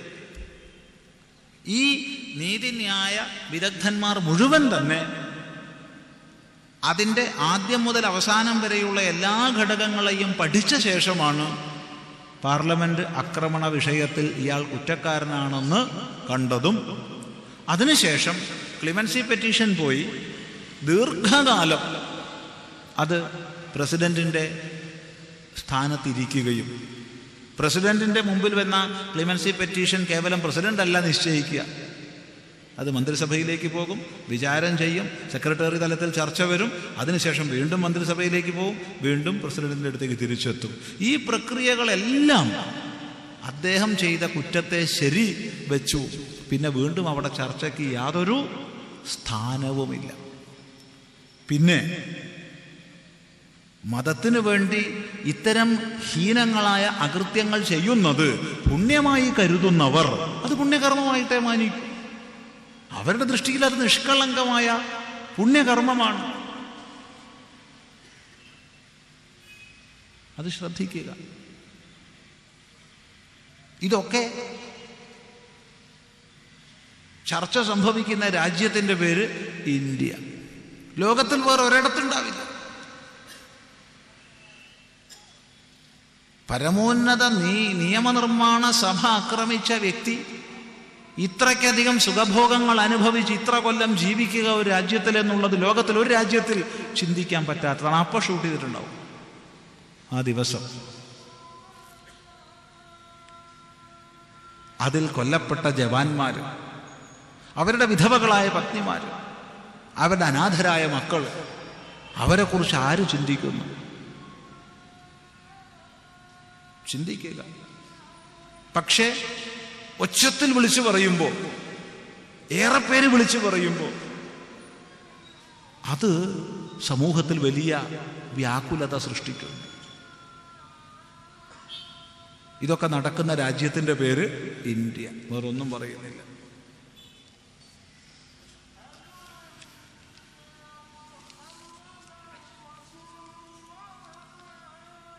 കലിയുഗത്തിൽ ചണ്ടാളന്മാർ എൻ്റെ വേദം തീണ്ടുമെന്ന് ഭാഗവതത്തിൽ പറയുന്നു. ഇതിനർത്ഥം എന്ത്? ഏതാചാര്യനാണ് സകല മനുഷ്യരും വേദം പഠിക്കണമെന്ന് പറഞ്ഞിരിക്കുന്നത്? ഈ വേദ ക്ലാസുകൾ സനാതനധർമ്മത്തെ എവിടെ കൊണ്ടെത്തിക്കും? ഇത് പാഷനാണോ? കലിയുഗത്തിൽ ചണ്ടാളന്മാർ വേദം തീണ്ടും എന്ന് ഭാഗവതത്തിൽ പറയുന്നു. ഇവിടെ ചണ്ടാളൻ എന്നുള്ള ശബ്ദം വളരെ ശ്രദ്ധാപൂർവം നിരീക്ഷിക്കേണ്ട ഒരു പദമാണ്. ചണ്ടാള ശബ്ദം തീർത്തും നിന്ദ്യങ്ങളായ ജുഗുപ്സിതങ്ങളായ കർമ്മങ്ങളെ ആചരിക്കുന്നവൻ. ആചാര്യന്മാരാലും ശാസ്ത്രത്താലും നിന്ദിതമായ കർമ്മത്തെ ആചരിക്കുന്നവനാണ് ചണ്ടാള ശബ്ദത്തിന് അധികാരി. ഉദാഹരണത്തിന് ബ്രാഹ്മണൻ എന്ന് പറയപ്പെടുന്നവൻ ബ്രാഹ്മണധർമ്മത്തിൽ നിന്ന് വ്യതിചലിച്ച് ചണ്ടാളനാവാം. ക്ഷത്രിയൻ ക്ഷത്രിയധർമ്മത്തിൽ നിന്ന് വ്യതിചലിച്ച് ചണ്ടാളനാവാം. വൈശ്യൻ വൈശ്യധർമ്മത്തിൽ നിന്ന് വ്യതിചലിച്ച് ചണ്ടാളനാവാം. ശൂദ്രൻ ശൂദ്രധർമ്മത്തിൽ നിന്ന് വ്യതിചലിച്ച് ചണ്ടാളനാവാം. അതായത് 4 വർണ്ണികൾക്കും ചണ്ടാളരാവാനുള്ള യോഗ്യതയുണ്ട്. സ്വധർമ്മത്തിൽ നിന്ന് നിപതിച്ചാൽ ചണ്ടാളനാവും. അങ്ങനെ സ്വധർമാചരണത്തിൽ നിന്ന് നിപതിച്ചവര് വേദത്തെ തെറ്റായേ വിനിയോഗിക്കാൻ സാധ്യതയുള്ളൂ. അല്ല, അവര് വേദത്തെ സ്വീകരിച്ച് വീണ്ടും പരിശുദ്ധിയിലേക്ക് ഉയരുകയാണോ? തീർച്ചയായിട്ടും അവര് മഹാത്മാക്കളായി മാനിക്കപ്പെടും. നേരെ മറിച്ച് സ്വയം ചണ്ടാളനായിരിക്കെ വേദത്തെ സ്വകാര്യസാധ്യത്തിന് വേണ്ടിയും മറ്റും ദുർവ്യാഖ്യാനം ചെയ്യുക എന്നുള്ളത് അത് ശരിയായൊരു പ്രക്രിയയല്ല. അപ്പം ചണ്ടാളെന്ന് പറഞ്ഞാൽ ഒരിക്കലും ഏതെങ്കിലും ഒരു വർണ്ണിയല്ല എന്ന് പ്രത്യേകം ധരിച്ചു കൊള്ളണം. ബ്രാഹ്മണ ക്ഷത്രിയ വൈശ്യ ശൂദ്രന്മാരൊക്കെയും സ്വധർമ്മത്തിൽ നിന്ന് നിപതിച്ചാൽ ചണ്ടാളത്വത്തെ പ്രാപിക്കാം എന്നുള്ളത് മനസ്സിലാക്കുക. ഇത് മനസ്സിലാക്കിയ പ്രശ്നമില്ല ചോദ്യത്തിന്. പലപ്പോഴും ജാതിയിൽപ്പെട്ട ആളാണ് ചണ്ടാളനെന്ന് തെറ്റിദ്ധരിക്കുന്നിടത്താണ് പ്രശ്നം. അങ്ങനെ നമ്മുടെ ഒരു ശാസ്ത്രങ്ങളിലും പറഞ്ഞിട്ടില്ല. പതിതനാണ് ചണ്ടാളൻ. സകല മനുഷ്യരും വേദം പഠിക്കണം. സകല മനുഷ്യർക്കും വേണ്ടിയാണ് വേദം ഉപദേശിച്ചിട്ടുള്ളത്. ശൃണ്വന്തു വിശ്വേ അമൃതസ്യ പുത്രാഹ എന്ന് വേദം സംബോധന ചെയ്യുന്നുണ്ട്. അല്ലയോ അമൃതത്വത്തിന്റെ സന്താനങ്ങളെ, എല്ലാവരും വേദം കേൾക്കൂ. വിശ്വേ, എല്ലാവരും വേദം കേൾക്കൂ എന്ന് പറഞ്ഞിട്ടുണ്ട്. എന്നല്ല, വേദജ്ഞൻ വിളിച്ചു പറഞ്ഞിട്ടുണ്ട്. ആമായന്തു ബ്രഹ്മചാരിണ സ്വാഹ, എൻ്റെ അടുത്തേക്ക് ധാരാളം വിദ്യാർത്ഥികൾ വന്നു ചേരട്ടെ. പ്രമായന്തു ബ്രഹ്മചാരിണ സ്വാഹ, അങ്ങനെ വരുന്ന വിദ്യാർത്ഥികൾ നല്ലപോലെ മനസ്സിലാക്കുന്നവരാകട്ടെ. ക്ഷമായന്തു ബ്രഹ്മചാരിണ സ്വാഹ, അങ്ങനെ വന്നു ചേരുന്ന വിദ്യാർത്ഥികൾ നല്ലതുപോലെ ഇന്ദ്രിയ സംയമവും മനോനിയന്ത്രണവും ഉള്ളവരാവട്ടെ.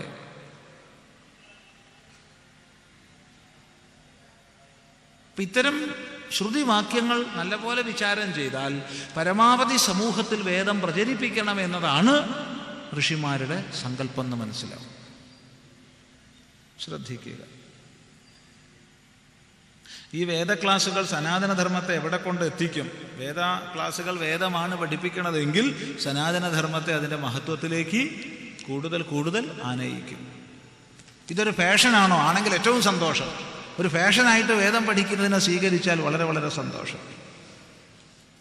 എന്നാലെങ്കിലും കുറേ എണ്ണം നോക്കുമല്ലോ എന്താന്ന്.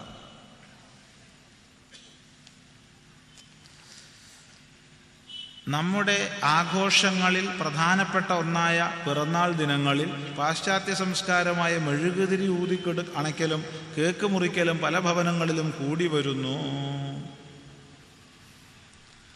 അല്ലാത്ത കഷ്ടമാണ്, വലിയ കഷ്ടമാണ്. അങ്ങനെ കൂടി വരുന്നുണ്ടെങ്കിൽ അറിയില്ല. എങ്ങനെയാണ് നമ്മുടെ പിറന്നാൾ ആഘോഷിക്കേണ്ടതെന്ന് ചുരുക്കി വിവരിക്കുക, ചുരുക്കി പറഞ്ഞാൽ, അല്ലെങ്കിൽ വിവരിച്ചാൽ. ചുരുക്കി വിവരിക്കാതെ വയ്യ. ഇരുന്നുകൊണ്ട് നടക്കുന്നു എന്നൊക്കെ പറഞ്ഞാൽ വിഷമാണ്. അതില്ല. ഇത് കേൾക്കുന്ന വീടുകളിലെങ്കിലും പാശ്ചാത്യ സംസ്കാരം ഒഴിവാക്കാൻ സാധിക്കും. സ്വാമിജിയുടെ വിലയേറിയ ഉപദേശങ്ങൾ പ്രതീക്ഷിക്കുന്നു. അടിസ്ഥാനപരമായി ഇവിടെ ഒരു പദത്തോട് നമുക്ക് വിയോജിപ്പുണ്ട്: പാശ്ചാത്യ സംസ്കാരം. ഇവിടെയുള്ള പ്രസംഗക്കാരധികവും പാശ്ചാത്യ സംസ്കാരം എന്ന് പറഞ്ഞ് കുറ്റം പറയുന്നത് കേൾക്കാറുണ്ട്. ഒറ്റയ്ക്ക് വിളിച്ച് ചോദിക്കുക, പഠിച്ചിട്ടുണ്ടോ അവിടുത്തെ രീതികൾ വല്ലതും? എത്ര ധാർമ്മികമായി ജീവിക്കുന്ന മനുഷ്യർ പല രാജ്യങ്ങളിലുണ്ട്. ഒരു രാജ്യത്തെ, ഒരു പ്രദേശത്തെ മുഴുവൻ അങ്ങനെ കുറ്റപ്പെടുത്തുന്നത് ശരിയാണോ? പാശ്ചാത്യം പൗരസ്ത്യം എന്ന് പറയണമെങ്കിൽ എവിടെയാണ് ഈ നടുവിലുള്ള വരയുള്ളത്? എവിടെയെങ്കിലും ഉണ്ടോ? കുറച്ച് ഉയർന്ന് പറന്നു കഴിഞ്ഞാൽ ഒരു വരയും കാണുന്നില്ല, എല്ലാം ഒരുപോലെയാണ് കാണുന്നത്. അതുകൊണ്ട് അത് നമ്മൾ മാറ്റുക. ഏതെങ്കിലും ഒരു യൂറോപ്യൻ രാജ്യത്തോ അമേരിക്കൻ രാജ്യത്തോ പോയിട്ട് അവനവൻ്റെ പണി ചെയ്യാതെ കാള് കുടിച്ച് ലക്ക് കേട്ട് റോഡ് സൈഡിൽ കിടക്കുന്ന ഒരാളെ കാണിച്ചു തരും. കാണില്ല. അവർ രാവിലെ തൊട്ട് വൈകുന്നേരം വരെ പണിയെടുക്കുന്നു. തണുത്ത രാജ്യമാണ്, കുറച്ച് കുടിച്ചു എന്ന് വരും, ഒരു പ്രശ്നം ഉണ്ടാക്കുന്നില്ല, സന്തോഷമായി ജീവിക്കുന്നു. ഈ തണുപ്പിൻ്റെയും പ്രകൃതിയുടെ പ്രതികൂലതകളുടെയും മധ്യത്തിലും സമ്പന്നത ഉണ്ടാക്കുന്നു. ചുരുങ്ങിയത് 2 തലമുറയെങ്കിലും ഓർമ്മിച്ച് ജീവിക്കുന്നു. ഒരാളുടെ പേര് പോലും ഒറ്റയ്ക്കില്ല, അച്ഛൻ്റെ പേരുണ്ടാവും. ചിലരുടെ കൂട്ടത്തിൽ അച്ഛൻ്റെ പേരും ഉണ്ടാവും. പൂർവികരെ ഓർമ്മിച്ച് ജീവിക്കുന്നു. എന്നിട്ട് നമ്മളിവിടുന്ന് കുറ്റം പറയും, പാശ്ചാത്യർ അത് ഇത്. ഒന്ന് മാറി ചിന്തിക്കുക. ഇനി ഈ ആചാരവിശേഷത്തിലേക്ക് വരാം. ദയവ് ചെയ്ത് ഇങ്ങനെ ചെയ്യരുതേ. വെളിച്ചം ഊതിക്കെടുത്ത് അല്ല വേണ്ടത്.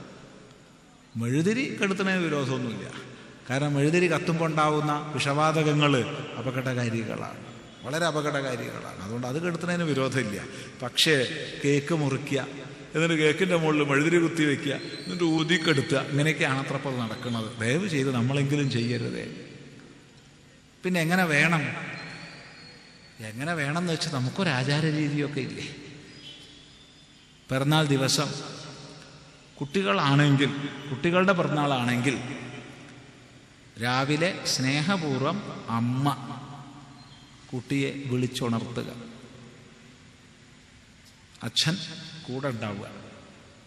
അങ്ങനെ അമ്മയും അച്ഛനും ഒന്നിച്ച് കുഞ്ഞിൻ്റെ മൂർധാവിലും കയ്യിലും നിർബന്ധമായും എണ്ണ തേപ്പിച്ച് കുളിപ്പിക്കുക. വെള്ളം നല്ല മൂർധാവിലൊഴിച്ച് കുളിപ്പിക്കുക. എന്നിട്ട് നല്ല തിലകമൊക്കെ തൊടിയിക്കുക. കുഞ്ഞ് പോയി മുതിർന്നവരെയൊക്കെ നമസ്കരിക്കുക. ആ കുഞ്ഞിൻ്റെ ഒന്നിച്ച് അടുത്തുള്ള ക്ഷേത്രത്തിൽ ഒന്ന് പോയി തൊഴുക. കുഞ്ഞിനെ കൊണ്ട് എന്തെങ്കിലും ഒരു സൽക്കർമ്മം ചെയ്യിപ്പിക്കുക. അച്ഛനും അമ്മയും അവനവൻ്റെ കഴിവിനനുസരിച്ച് എന്താണ് ഭക്ഷണമെങ്കിൽ അത് സന്തോഷമായി ഉണ്ടാക്കി വിളക്ക് വെച്ച് ഇലയിൽ ആ കുഞ്ഞിന് വിളമ്പി കൊടുത്ത് ആ കുഞ്ഞ് കഴിച്ചിട്ട് ബാക്കിയുള്ളവരും കഴിക്കുക.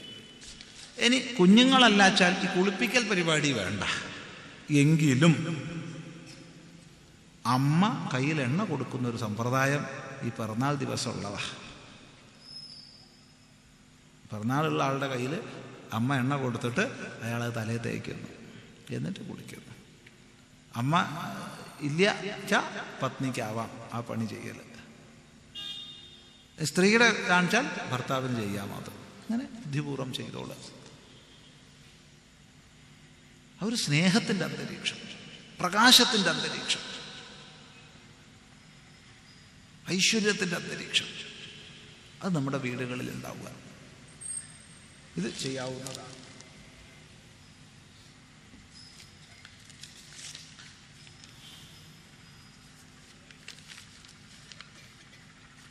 ശരി, തൽക്കാലം നമ്മൾ ഉപസംഹരിക്കുന്നവിടെയൊക്കെ വലിയ വലിയ സംശയങ്ങളാണ്.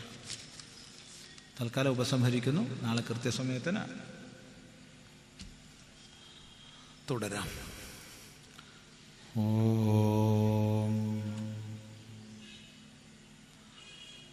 ഗുരുർബ്രഹ്മ ഗുരുർവിഷ്ണു ഗുരുർദേവോ മഹേശ്വരഃ ഗുരു സാക്ഷാത് പരം ബ്രഹ്മ തസ്മൈ ശ്രീ ഗുരവേ നമഃ. ഓം.